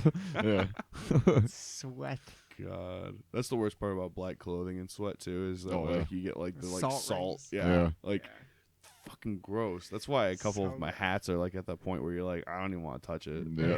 That thing out. Like it was so salty. Like that's gross. I don't know what's worse, that or like wearing like lighter colors and just having like that ring, like. Or you get like a yellow. Yeah. Fucking sweaty. Like Oh, what yeah. the fuck? Yeah. Yeah. This is so true. nasty. Like what? You can fucking see it sometimes when you go to see bands live. Yeah. Right. Especially Oh, Cannibal Corpse. Yeah, you see that one guy that's like just in the crowd, and you're like, I can smell that guy from here. Yeah. Holy shit! Just look at him, you're like. Always there. One of those guys that sweats mustard. Yeah. You know the type. Yeah, no, it's such a vivid smell Yeah. that I can say just from that description alone. It's Yeah. just they sweat mustard. Sweats mustard. Oh my god. Yeah, dude, I knew a guy that like legitimately smelled like he sweated mustard, and then anytime you would like fucking like high five him or like shake his hand or something like that, clammy, Oh no. like never not clammy. It was so fucking gross. I fucking I shook this guy's hand this one time and it was it was a rock. Like he had like straight up crocodile hands. Like it was fucking Whoa. crazy. It's like hard, calloused skin. Working man. Oh yeah. I don't know what he was working on. He was working on something, and his hands. I don't even know how you pick stuff up with those things. Like how you feel anything. It was crazy. God damn. That wasn't even at a metal concert. That was just at a bar. I don't know why I brought that up. Dude, fucking, I had this one guy come into my store the other day while I was working, and he was like, "Hey man, arm wrestle me real quick," and I was like, No. "All right, bro, whatever, let's do it." And like, he was clearly gonna win. Like, he was way bigger than I was. Like, it wasn't even like one of those things where it was like, "Oh, I think I got." No, I didn't. Not even for a fucking second.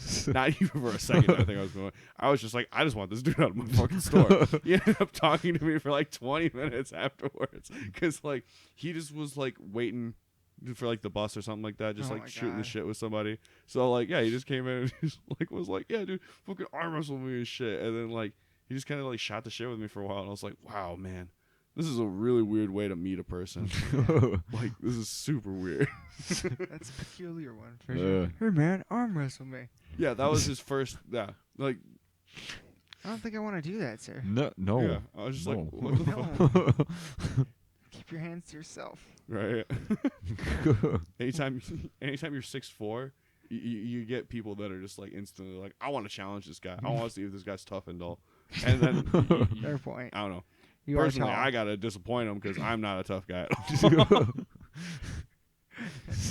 Like, I would equate my personality to somebody that is about 5 foot flat because I do not feel intimidating at all.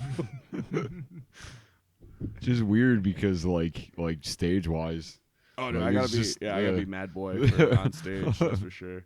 Yeah, I mean that's all you see all those memes where it's like metal vocalist on stage, metal vocalist Yeah. off stage. Right. But I Yeah. still, even fucking when I don't have anything to do, like on stage, if I'm taking a drink or something like that, I'll just be like dancing and like doing my like horrible white person dancing Yeah. because I don't That's know how true. to actually dance. I can just Yeah, neither sway do I. my arms slightly and just like wiggle myself a little bit and just look like a drunk soccer mom decided that she was gonna try.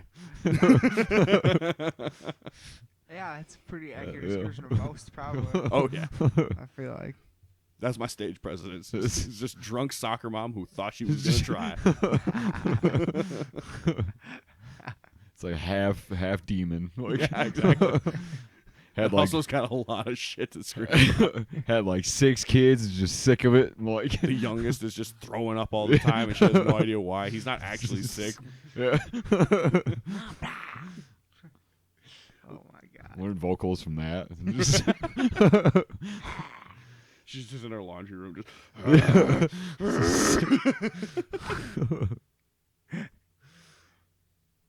hey, you Oh, said it. dude. That'd Like, be so fucking sick. Dude, that's a good storyline right there. It's like that Next ball that great video. Netflix fucking cartoon like Agrisuko, where it's the red panda that goes to karaoke bars so she can sing metal songs. Oh, I haven't seen that. I haven't seen Oh, that it's either. super cute. I don't know. It's pretty interesting because like in the series, she actually goes to like the store and buys like an Archspire album and stuff, and like like she actually listens to like legitimate metal bands and stuff, and then she just goes to karaoke after she's out of work and goes and just screams metal songs and stuff so she can get her fucking anger out. Oh yeah. Yeah, it's That's kind of sick. interesting. Okay. It's like a Yeah. little like chibi cartoon, like almost anime style. All right. Hmm. Did you see that South Park episode where they did that Dying Fetus song or whatever? Oh yeah, that was so sick. That was such an interesting one too, because like Dying Fetus, like Yeah. of Yeah. all of the bands that It's so- they it was- picked was just Dying Fetus. So Yeah. cool. It's so perfect too, because like every metalhead ever has wanted to do what they did in that cartoon. Right. Like you've always, especially when you just started and you're like still like 15, 16 years Right. old. Yeah. could You get see away like the with- music videos, and Yeah. you're like, I want to do that. you could do it at a fucking like school talent show, like walk Yeah. up and pretend to be all whatever, and then just. like, My buddy did a vocal cover for a Stool Talent show one time for a Crimson Armada song. It was super sick. Yo. Oh, Yeah, it was legit. He definitely the only metalhead I knew that had the balls to do it though, because like there were so many metalheads that were just like, no, I'm not gonna do the fucking talent show, Dude, Yeah. it's one of those things Yeah, that's yeah. like if it because that was drums though. I wasn't like Yeah. I would never get up in front of a school and like scream. Yeah, like, dude, like right? Oh to my a track, God. no less. Like Dude, I remember like learning how to do vocals like back in high school and just thinking like it'd be really cool to show somebody this, and then I was just like, no, it wouldn't, it really wouldn't. And then like unless like I was like driving around in the car with my friends or something like that, I would never do vocals in front of anybody because I was just like, no, because like I can just crank up the music and just like let them listen to the music while I'm doing vocals. Yep, that is the trick. But yeah, like it's what I was gonna say is like with talent shows and like different stuff like that, like it's so easy to like just cringe. Like there's dude. so like if you have somebody that like is really solid at it, like then yeah, it's it's legit or whatever. But and like it's actually kind of cool. But like I've never in my experience have I ever seen it go well. Like it's always like just I don't know. Like I've never seen it go terribly bad. Like the talent shows I went to in high school weren't crazy bad, but yeah. there was a couple where everybody was just kind of like, oh, that's cool. Oh, yeah. But like most of the time, everybody was like super hype about it. Just 'cause they were just like, fuck yeah, they're doing something that we don't have the balls to do that shit. Yeah. Whenever I did them, I was always up against the people that like did like singing. I was always up against like singers seem to always steal those kind of Yeah. things, like especially like way back when you're a teenager and stuff, because everybody's like, whoa, Yeah. bro, they know how to sing. Yeah. That's so sick. You Yeah, play if an they can instrument, they're actually like, pull you it off. probably Yeah. learned that like in band or something. It's like, that's how you learn singing too. So, like, yeah, what? it's choir, and same thing. Yep. They were all in choir too. Every Yeah, single one yep. of them. Dude, that's why like America's Got Talent and stuff ended up just being a singing competition, because it's Yeah. like that's Yeah. all people really like cared about for the most part. And then like they were like, oh wait, but we still have to show people doing crazy shit. Yeah. I stopped watching that. Like I watched the first couple seasons of it because it was cool. It was like a different concept and stuff. But after a while, it was like, eh. Yeah, it just became the exact same thing that those shows always become. Because I mean, that formula is just stuck in that idea. Yeah. 100%. Like it's definitely one of those things that like I feel like even the people that go on it nowadays are just like, it's not gonna make my career, but like it's gonna be something that like people are gonna think back on and be like, oh yeah, I remember seeing him in that online video of it, or like an Yeah. episode or something like that. It's exposure. Yeah, exactly. Yeah. It really helps out that way. Definitely. 'Cause there's been a lot of like decently like well off like performers and stuff that go on that show where they're like they already have like a decent fan base and stuff, but like they get more popular from it. Yeah. Yeah. I'd like to see you on there. Dude, that'd be Yeah, so awesome. holy shit. It's fucking awesome. Hey, I got a song from my band, Ballgrave, and No. That's the setup. That's the setup. You tell them, oh, I'm in a death metal band, And like then I go up there and I actually sing a song, and everybody's like, Whoa! "Whoa!" And then that becomes just like the clickbait title on the online video too. It's just metalhead belts out this crazy song, and everybody thinks it's gonna be fucking screaming, and then it's like, oh, he's like singing. nail Wow. Amazing Grace or some shit. Dude, that'd be so nail fucking it. funny because like my singing voice isn't all that great, but like it would You're be awesome. something that I would love to Hallelujah. use just one time just to fuck with people. Just do the fucking Oogie Boogie song. Like that's all you need to do. I did that song to the point where like I would even do like a voice to it too. Just, well.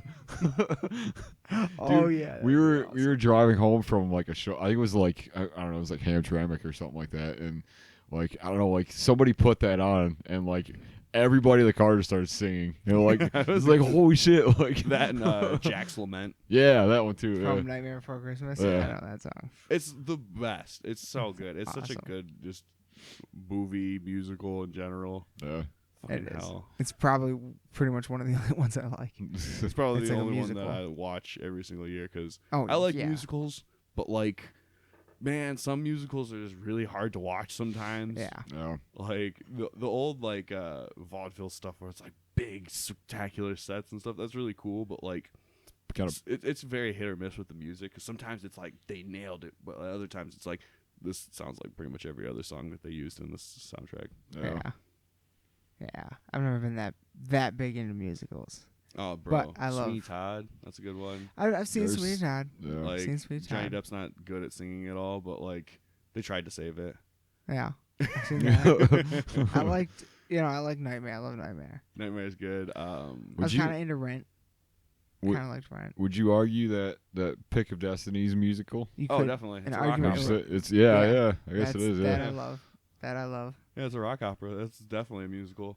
I never thought of it 100%. as a rock opera. That like Yeah. changes the entire thing. Yeah, dude, it's Really? always been a rock opera. That's why they wrote it. They were Rock like, they've always loved that concept for like a movie and stuff. Like, what the fuck is that one? Tommy, I think. I know. I think I'm fucking it up. God damn it. God damn it. What is that one fucking rock opera? God damn it. It's so old. Well, there's like Pink Floyd's The Wall. I'm just gonna fucking loop back to one that I actually know because I'm trying to think of one specifically, but like it's just not clicking in my head right now. There's a lot though. Yeah. Oh, dude, there's a lot of good Yeah. rock operas out there. Yeah. Like Repo. That is not a good rock opera, but it is in fact one. I kept seeing like I've never seen it, but every time I've seen the picture of it From and the stuff, I'm like, producers of Saw. That's Yeah. all they ever went off of. From the producers of Saw, the people that funded Saw. didn't actually make it. They just Yeah. But yeah, I don't know anything about that movie other than that it was a rock opera because they had to say it all of the fucking time. It's a rock opera. It's a rock. Yeah, okay. yeah. Wow. None are better than the D. Right? Yeah. I That's wanted to the watch best. Apocalyptico because it's all on YouTube for free and stuff, Oh yeah, yeah. which I've is seen pretty that. cool. Yeah. I just think that's an interesting way to do a release for them because like they were like, oh yeah, we'll get like an animator to do Yeah. like some episodes and Animator. stuff, and man, I love that band. Yeah.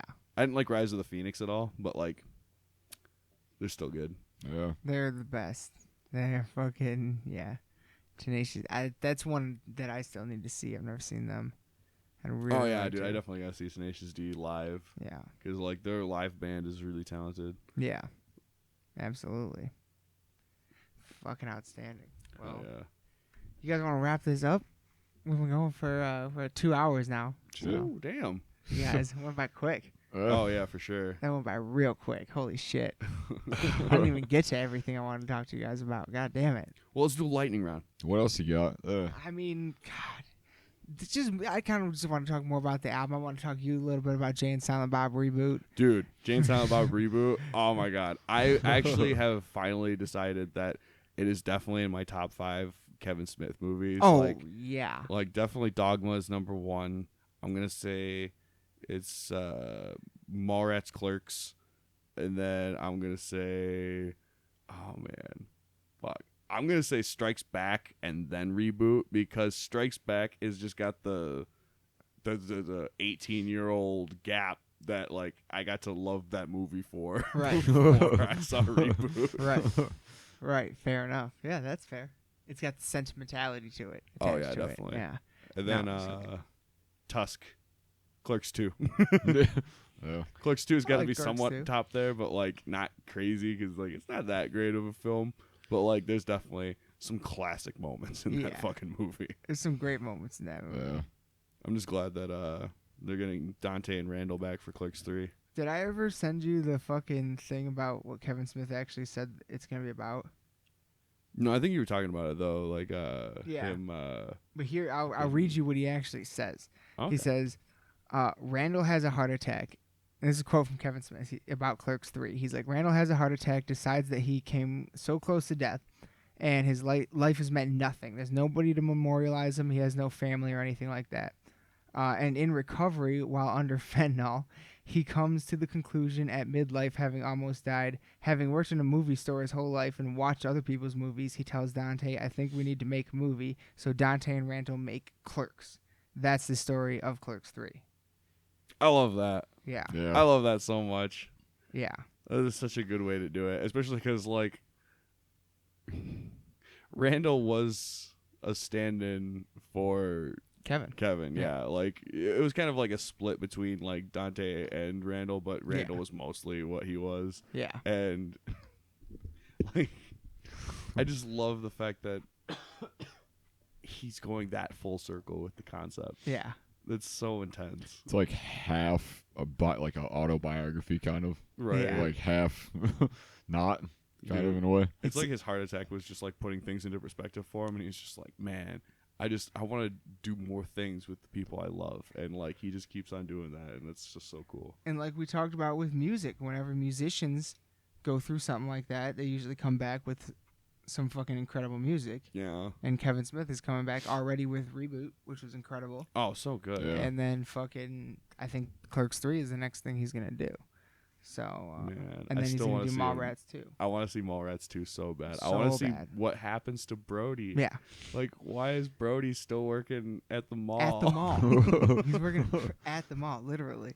And he even commented on, watch out for the mall rats. You mean the people hanging out? No.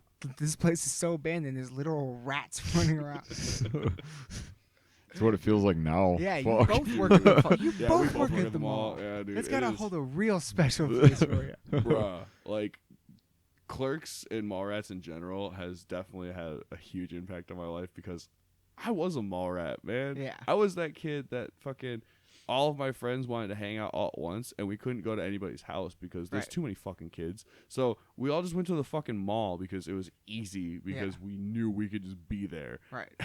Everybody hated it. They were like, why are you guys always here? What the fuck? And now I fucking work in a mall and God damn it, I can't shake that place. It's so annoying. Like every single time I'm like, I want to get a new job. I'm just kind of like, I mean, this job's not that bad. Like I literally don't do shit. Like on weekdays, like I see like 10 people tops in like a 7-hour shift. Damn. Yeah, like Yeah, that's not not shit. Like legitimately not shit. It's ridiculous. And it sucks because like I got to keep myself busy, so like I got to like go through things, maybe reorganize or like just do something. I don't know. There's definitely times where like I'll just be on my phone like waiting for somebody to come in. Like just do that. I mean, yeah, we're there all day and there's nobody coming in, yeah. Yeah, exactly. But yeah, you know, it's the fucking, I know what you mean. Because it's that's, I've never worked in a mall, but yeah, I used to hang out in them all the fucking time. Yeah. And those movies are very, very much on the nose about what that's like. And one of my favorite quotes of all time is always gonna be, "This job would be great if it wasn't for all the fucking customers." Yep. Because that is how every single fucking job I've ever had has been. It would be amazing if it wasn't for the fucking people you have to deal with. Like, Jesus Christ. You get some of the most just offensive and rude people. Yep. It's just so Sometimes. intense. Yeah. It's give crazy. them drinks and put them on high-powered machines and then see what happens. Dude, I can't even imagine that. Oh, man. Because, like, I even was, like, a bouncer for a while, and, like, that shit sucked, dude. Being the size I am and being a bouncer instantly turns you into that guy that people want to prove themselves against, and you just have to sit there and laugh at them until they realize that you're not actually going to participate. It's a good feeling. That would kind of suck. Yeah, I never thought about it like that. Yeah, dude, I got to sit and just laugh at some people for a really long time because they would just be like, "Come over here, come on, man, catch these hands." And I'd be like, "Bro, you're a grown man and you just told me to catch these hands. You're not sounding tough. I'm sorry." Have a good night, Sop. Yeah, I would just sit there and just laugh at them because it's just like, what are you gonna do? Even are you actually gonna throw a punch? Because I doubt you will. Like, seriously doubt it. Dude, it's gonna miss me. So Right, yeah, exactly. Like, zero threat. Well, yeah, I'm really excited for. Even though I have it on DVD, I'm also excited for it to come out on streaming services, and a lot more people will see it. Oh yeah, definitely. That's how the Cool to Jane see Silent the Bob reaction. cartoon was, because Yeah. like I didn't really know how to feel about the cartoon when it came out. Yeah. The only thing I knew about it was that MC Chris wrote a lot of the songs for it. Yeah. And then he also wrote that theme song for Kevin Smith too, which Yep, was the so funny Smodcast. that they used it in the fucking movie too. Yeah. Like, and then they also used MC Chris's just great song, "Drinking Blunt, Smoking 40s." Yep. Yep. There's a lot. There's the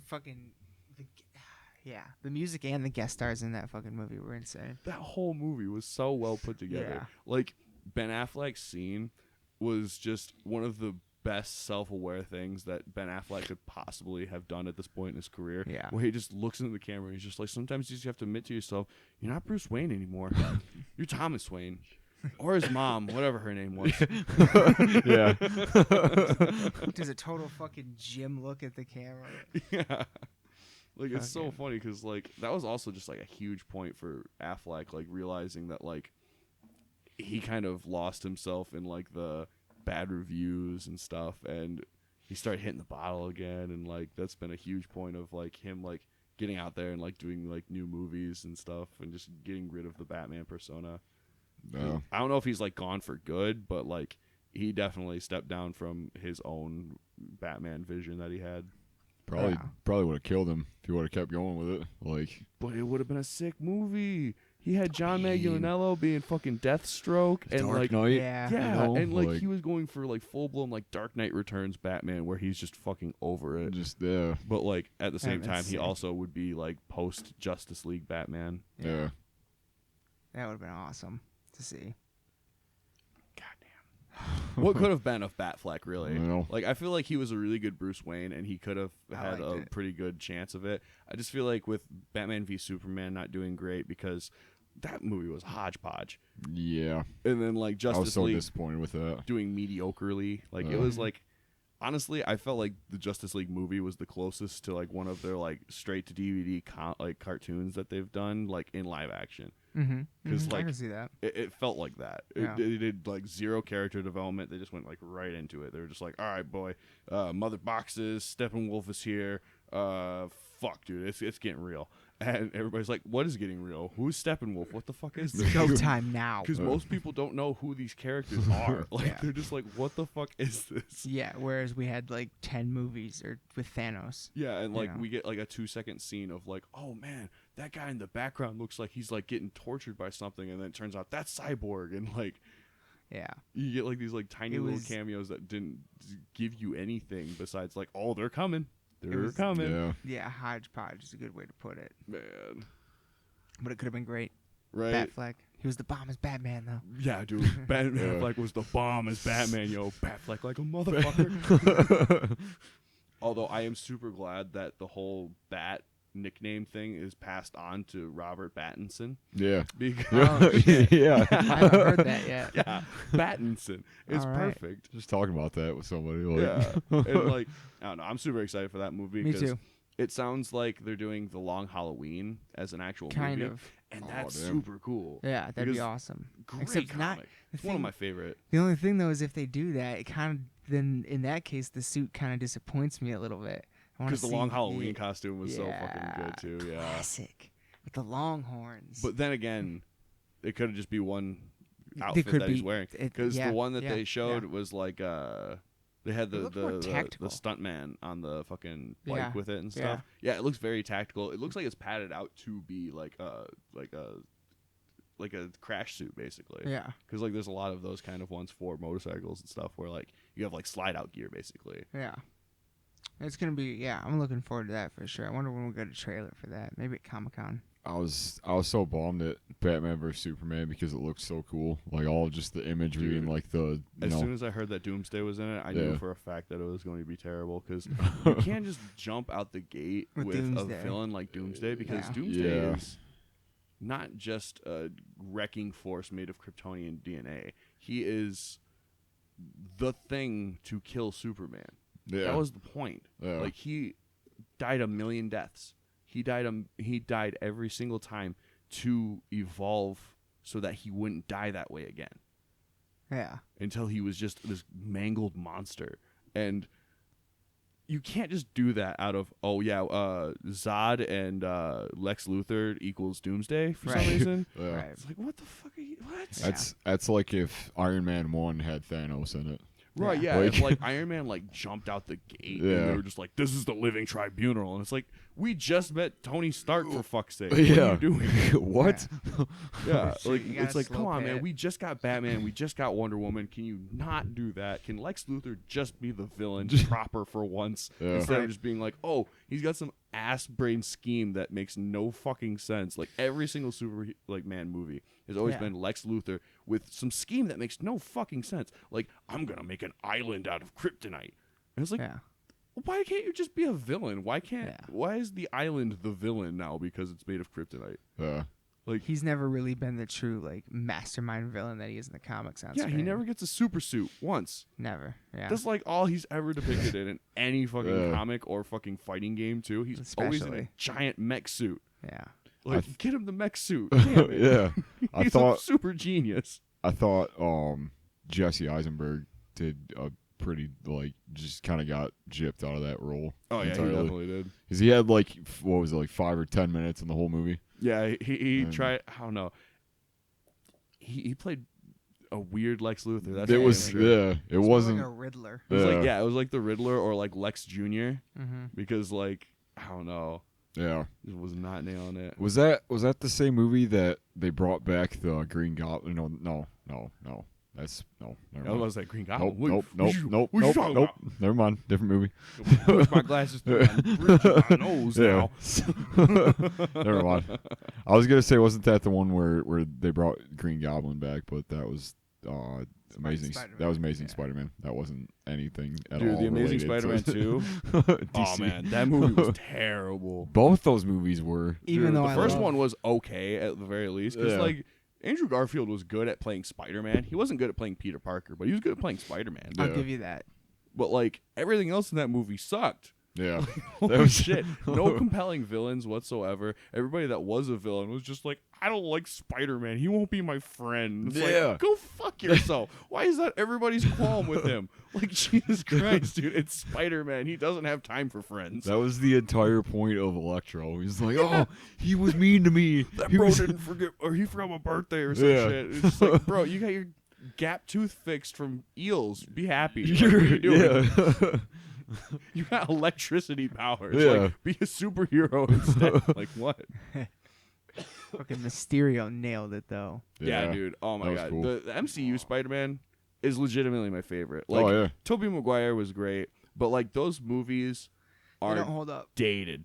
They don't hold up. Dated as fuck. I don't even really put him in the same I don't know, space, I guess. It's predates. I like Iron Boy. I like the fact that Spider-Man is living his through great power comes great responsibility through Tony Stark instead of Uncle Ben. Yeah. Because Uncle Ben's death is very important to him, but we don't need to see that again. Right. So they needed something that really drove home the fact that he needs to be ready for shit to hit the fan when you're a hero. Yeah. And that's exactly what they did. And that's why Perfect. Far From Home meant so much to me, because I was like, bro, this movie is a kid realizing that his mentor is dead and gone, and he's got a lot of decision making to do right fucking now.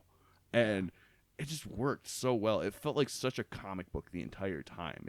It played off itself very well. And they did the bait and switch to the point where everybody was like, is Mysterio actually going to be a hero in this? And they're all like, yeah, totally. And it's like, But like that's how he always is produced in the comics too, where like he comes in, he's like, I'm the hero Mysterio, and then it turns out that he's just a fuck that's trying to scam everybody. Right. And I love how they retconned his backstory from like being a disgraced actor For Barf. to the whole the whole explanation, like the exposition scene in that. There was so many people that hated it because it was just spouting exposition, and it was like I thought it was so funny because it was just like you did this and you did that and you did this. We're doing it, guys, and like they were just celebrating something that they just accomplished because they all thought it might not work. Yeah, it's like that's a huge thing to not work. Yeah, like when you're trying to figure out how to steal Stark Industries like unreleased technology that can take over basically everything. Yeah. That's fucked up. Yeah. Like that's a Black Mirror episode. Yeah. Actually, yeah, kind of. I can see it. And then like he also uses it to frame Spider-Man for his own death. Yep. Like that's amazing. And like I loved that was a thing too, that the MCU Spider-Man doesn't get to be anonymous. Yeah. Because like in Civil War, the comic book, that's when Peter Parker came forward to the public and was like, Peter Parker is Spider-Man. Oh. And that's when Aunt May dies. And like a whole bunch of shit hits the fan for him. So I'm looking forward to booking Spider-Man 3 because it's probably not going to turn out good for Spider-Man because that's how Spider-Man always happens. Right. Nothing good happens to Spider-Man. No, he's a very tragic character. Yeah, like he is always a happy, chipper dude that's making jokes and shit, but nothing good happens to him. And they make a very big point to prove that time and time again. And we're in a world now where there's a possibility of things like in the next Spider-Man movie, we have Doctor Strange and Deadpool. You know what I mean? Yeah. Like, be fucking awesome. This is gonna be so great when they actually get X-Men and like stuff. I heard Omega Red is planned to be in Falcon and the Winter Soldier, but I don't know. I don't know how I feel about that because like then WandaVision happens immediately afterwards, and she has her twins with Vision and her own little universe and shit, and like that's gonna lead straight into Multiverse of Madness and like. Yep. I don't know. I didn't think that I would actually have any sort of hyper connection to the MCU post Endgame because. Like, how do you follow that up? Like, how do you make something out of the climax of 11 years of filmmaking? It'll never be that way again. Yeah, you can't encapsulate something that heavy. Like, if they do for these next few phases and somehow this next saga goes over the way they think it's going to, that's great. But, like, there's a lot of moving pieces that got to work out just right that is going to... like all these TV shows got to line up just right. All of these movies got to line up just right now. And Kevin Feige is doing all of the masterminding for it. Everything. That's a lot to hold on to. And I'm looking forward to the fucking. It's the thing keeping me in it at this point is just wanting to see characters I haven't seen yet, like the X-Men. Right, yeah, because like X-Men got their own universe, but like it's never been in an interconnected world. Not the same way. But those X-Men movies are dope, most of them. Fantastic Four is apparently they're coming in the works now. Yeah. Which I don't know when they're actually gonna do it because like they already have Phase 4 planned out and like everything is already said and done. Yeah, well that's the thing though. Sometimes, not always. Like a lot of times when they first announce a new phase, by the end of that phase, a lot of stuff has changed. Well, I know that happened a few times. Shang-Chi. What else is the other one? Black Widow is coming out pretty soon. Yeah, that's definite. All the shows for sure. Like, yeah. They showed previews for pretty much all the shows already. Yeah, I'm super excited for Zemo to actually be a villain again too. Oh yeah, that's gonna be sweet. Like, in the mask. Yeah, because like in Civil War, he was just kind of like a passive force that just kind of like placed his little chips here and there, and that was just kind of it. Like he didn't really have like any like sort of like grand defeat or anything either. It was just fucking T'Challa saving him from suicide. Right. Yeah. And I don't know, it was very anticlimactic because like the whole climax was literally just between Bucky, Cap, and Tony. Right. And I don't know, it would just been cooler to see Zemo do more. And That's exactly what he gets to do now. Now we're going to see that. And then She-Hulk happens eventually, and fucking Thunderbolt Ross might end up being the fucking Red Hulk, and that will be really crazy because that just opens up a whole other bag of worms where you can do the Thunderbolts team with like fucking Taskmaster, Red Hulk, and like all of these fucking Agent Venom if you can fucking swing them, because that would be sick if they got like a little bit of the Venom Cineo and turns into the Agent Venom, because that whole storyline is fucking awesome. That'd be cool. I don't know. There's so much you can do with like all of these different characters that just leads up into more and more crazier shit. Like the fact that Guardians already like teased like Adam Warlock and shit, and like the Living Tribunal was supposed to be in fucking Endgame and all this other shit. Like it's fucking crazy. Imagine just like the board meetings and shit. Like, all right, so Endgame's done. Like, what now? It's like, what do you mean, what now? Like, well, where do we go? Like, well, we got like 4 years to plan out right now, and then while we're doing all of those 4 years, we'll also be planning out the next 4 years. So while we're filming and editing all of that, it's awesome, man. It's a golden age, that's for sure. Yeah, definitely for comic books in general. It's just like this world just opened up immediately. Where like, if you liked comic books like back in like the 90s, it was like you got jack shit. Yeah. Like if you wanted a comic book movie, you got Batman with nipples. Yeah, you got Batman. You got a Batman where they didn't take it seriously for 2 seconds. They didn't want to fucking. They gave him a Bat credit card. That's how silly they wanted to be with it. They wanted it to be all jokes and nice to meet you. And Nice to meet God. you. And just like misappropriating characters like Bane, where it's like, oh man, not only did you make Bane just a hulking idiot, but like he's not even Spanish. Like, come on. Same thing with Tom Hardy Bane. Fuck Tom Hardy Bane. You didn't like that? No. Oh, I liked that. Oh, I know man. it wasn't true to the comics at all, but I liked like the not even portrayal. like they could have at least Giving him some kind of like serum or something to bulk him up. Like they. I think the Venom would have helped, but at the same time, my main thing was just like the outfit. Like I get the fact that like the mask was supposed to be like the reverse of like Bruce Wayne's mask, where he has his mouth covered rather than the rest of his face. Okay. And like that was cool imagery and all, but like when you tell the story of A Tale of Two Cities through Batman, it's not gonna translate too well, because like you can't take something that's like so literary and like I don't know, like metaphorical, and just like be like, oh yeah, but like this movie has always been like this like grounded approach and stuff, and like I don't know, just does not translate well together with like superheroes. But Tale of Two Cities, like I get that. I just wish the luchador mask was a thing. Because this is the best part about Bane, is that he wears a fucking badass luchador mask. Like that was so cool. When I was a kid and I saw Bane for the first time, I was like, "That's legit. That is so badass." The fucking the tubes coming out of him and shit. Yeah, man, it's intimidating, because like you know for a fact that he's just roided up monster man. Like that's in the so cool. Arkham games, dude, they made him so cartoonish in those games. It's hilarious. Yeah.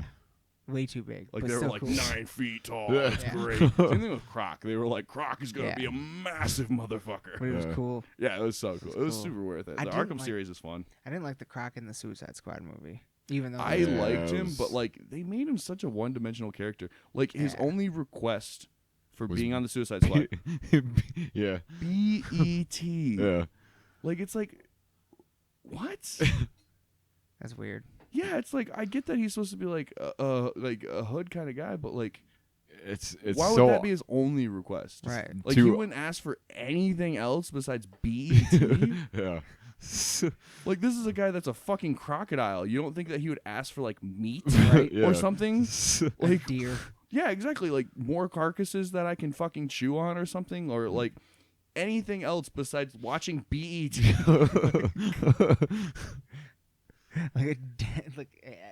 Is BET gone the same way as MTV and VH1 and all that stuff? I'm pretty sure BET's still a thing. It's still a thing? Yeah. Okay. All right. Fair enough. Because like I know they have like TV, pretty so like decently popular original series on BET. All right. Fair enough. Yeah. I pretty much just watch the streaming stuff now, so I don't know what the fuck anything's on what. So Right, yeah, cable networks I just do not really pay attention to. Yeah, I just I don't remember know. seeing something pretty recently for like something that was on BET. I don't remember what it was though. I don't know. Like every time I see a commercial, like I'm always just like, "Oh, that was kind of weird," and then I instantly forget it. I feel like that's what like Yep. YouTube and stuff has done to me. You see so many ads that you're just like, what was that ad even for? Yeah. And you're like, was that ad playing for 12 minutes? What Dude. the fuck? Oh, have you gotten the one where they try to like, here's the new show I'm working on? It's like an hour long. Dude, In the middle of your like 2-minute video. There was a Marvel straight to DVD video that was an ad on YouTube for a while. That was like an hour long. Yeah. That was about Squirrel Girl and Miss Marvel teaming up with Captain Marvel to fight some like weird Kree rebellion that happened. I don't know. It was some weird shit. It was a pretty good little video thing. But like partway through it, I was just like, man, this is a long ass trailer thing. Like, are they just like doing like a whole scene? And then I looked at it and I was like, this has been playing for 20 minutes. Oh my god. It's a whole movie. Yeah. Insane. Like, holy shit, because I just watch stuff on YouTube in the background and, like, I just don't really realize it most of the time. Right. Like, Yeah. there's times where I'm like, oh, I really want to watch this video. And then next thing I know, I'm, like, texting on my phone. I'm like, oh, that video played already. Shit. What? Yep. Wait, no, it didn't. It's fucking movies in the middle of my my video. It's just stuck on one of those survey ads. And you're like, oh, Yeah. shit. I thought I got quiet for a second. Yeah. Skip survey. Here we go. All right. I'm not reading that. Or have you ever gotten, like, those ads where you're like, well, how did they even give me this ad? Like, I got a PragerU ad one time, and I was like, what was I watching that thought they made them think PragerU is definitely for this guy? Like, Oh, yeah. So, Get some weird shit, definitely. yeah, because I was like, I don't even know what this is. And then, like, they started talking politics, and I was like, oh, God. Yeah. I just need to get away from politics in general because I do not like any politics. Like, it's Yeah. just so annoying to me. Yeah. yeah. It's weird times right now. Yeah, exactly. That's why I'm glad I'm not a politician. So I Yeah. don't have to talk politics. I Yeah. don't have to do any of that stuff. Like, I'm a public citizen that, like, I should definitely be researched in it, which I try to be, but man. You look into it too much and it fucks with you. Like, Right, yeah, exactly. You start just being like, man, I don't like anybody. or just have this like, I mean, I do anyway, but just this like overly cynical view of just everything. Like, Right, yeah. Well, that was a pretty long lightning round. Right, yeah. Titan, forces of No, nature yeah. destroying things. Yeah. No, fucking plug away everything. Tell people to follow you guys on everything. Oh, listed hell out. yeah, dude. Go fucking follow Bogwraith on Instagram at Bogwraith. We got a Twitter. We don't use it, like, all that much, but if you shout us out, we'll definitely send you a tweet or something like that. Bogwraith also. I'm pretty sure there's an underscore in between that one. Yeah. Then we're Bogwraith on Facebook, of course. We got our Yep. Spotify. Go hit that up. Twitch, Bogwraith Official. We got Titan coming out in 2 weeks. 313. Yeah, March 13th. We got new shirts. We got hats. Bandcamp. We got a bunch of stuff up on our Bandcamp right now. What's the name of that other site where you can get your merch? No, we have stuff on Crowdkill Apparel. Crowdkill Apparel. Then we also have stuff on our Twitch channel now through Streamlabs, which you can pick up. Some like pretty interesting little prints and stuff. It's cool. Like, you Yeah. can get like a little poster and stuff of like the Titan art and shit. Ooh. It's like a mouse pad and like some other stuff. It's Yeah, cool. we did a test mouse pad though. Yeah. It looked really good. There's Fuck yeah. socks with the pig. Yeah, design we have on like it. some of our old art on like Nice. socks and like random like tees and like tanks and hoodies and stuff like that. Fuck Yeah. yeah. Yeah, but yeah, we got some cool stuff for like the pre-orders. Like you got like the new shirts with like the sigil on the back and a lot of new stuff. Yeah. It's been awesome. Also, check out the fucking single for Flesh if Yeet. you haven't yet. It's on Slam Worldwide right now. It's doing better than I thought it was going to, but I'm super glad about that. I couldn't even imagine the number that we were gonna get when we actually like got it like posted and stuff. I was just kind of like, I hope people like it. Yeah. And the response has just been so like overwhelmingly positive. It's Yeah. great. Yeah. That's Great video. That to me is like after watching it a few times, it's like, all right, well, hope this is good to everybody else because it's good to us. So, Right, yeah. you know? I remember showing it to the Recorruptor guys before we dropped it and them just being like, yeah, Yeah. definitely do it. Well, it's funny because like I mean the people that like our friends like people that know us like kind of get it like Yeah, know they it. definitely get like the idea of like it being like, I don't know, it's like a weird satire of like the acting tough kind of stuff. Yeah. And, like at the same time we get to look Slav as hell with Well, the fucking yeah. tracksuits. Ever since we did that, I've like I'd make an excuse to just squat everywhere. Right. Oh, it's just the Slavic. Even like when I'm not even thinking about it, I'm just like sitting down somewhere. I'm like, oh well, shit. Oh, dude, I'll squat at work. Uh, I gotta stand up for hours and then I'll squat. yeah. You got to do like it's like there's a specific way of doing it where you got to like Gotta get your heels planted. Yep, heels planted, and then you got to have your elbows over your knees. So you like lean forward a little bit. Heels So down, you do slobs all around. Yep. Heels in the sky, American Spy. Yeah. Yeah. We need to start that as a thing where when you play that song live in all your pits, everybody starts doing that. Oh, it was just Yeah. The amount of Mar throwing the boat. dude. thing. Yeah. Nah, dude, do the Slipknot thing where everybody gets down Gets right down, before the yeah. drop of Flesh for Flesh. Yeah. Yeah. That'd be awesome. Fuck yeah. All right. Well, there it is, everybody. Fucking thank you, Alex, for being back on. Thank you for having me. I love it. Anytime. Oh, yeah, man. And yeah, everybody check out Bogwraith on everything he just mentioned, and be sure to watch the new video Flash on Slam Worldwide. And yeah, that's gonna be about it. Monday, Thursday, Saturday, Twitch stream. Twitch. Yep. Bogwraith, we catch on him that on Twitch there. channel. We fucking hanging out with everybody, throwing out those fucking emotes and stuff. We got some Yep. cool emotes Yeah. too. So Hell, check us fucking out. check them out definitely tomorrow. What time? 5. Oh to wait, 8. this will come out on Wednesday, so the one after Wednesday will be Thursday, right? Yeah, I think we're trying to like keep it like around like 5 to 8. So Yeah. 5 to 8 on Thursday, 5 to 8 tomorrow when this comes out. Everybody, check them out on Twitch. They'll be on there. Hell yeah. It's gonna be awesome. Thank you all so much for listening. Raise your horns, bang your fucking heads. Love you all to death. Good night.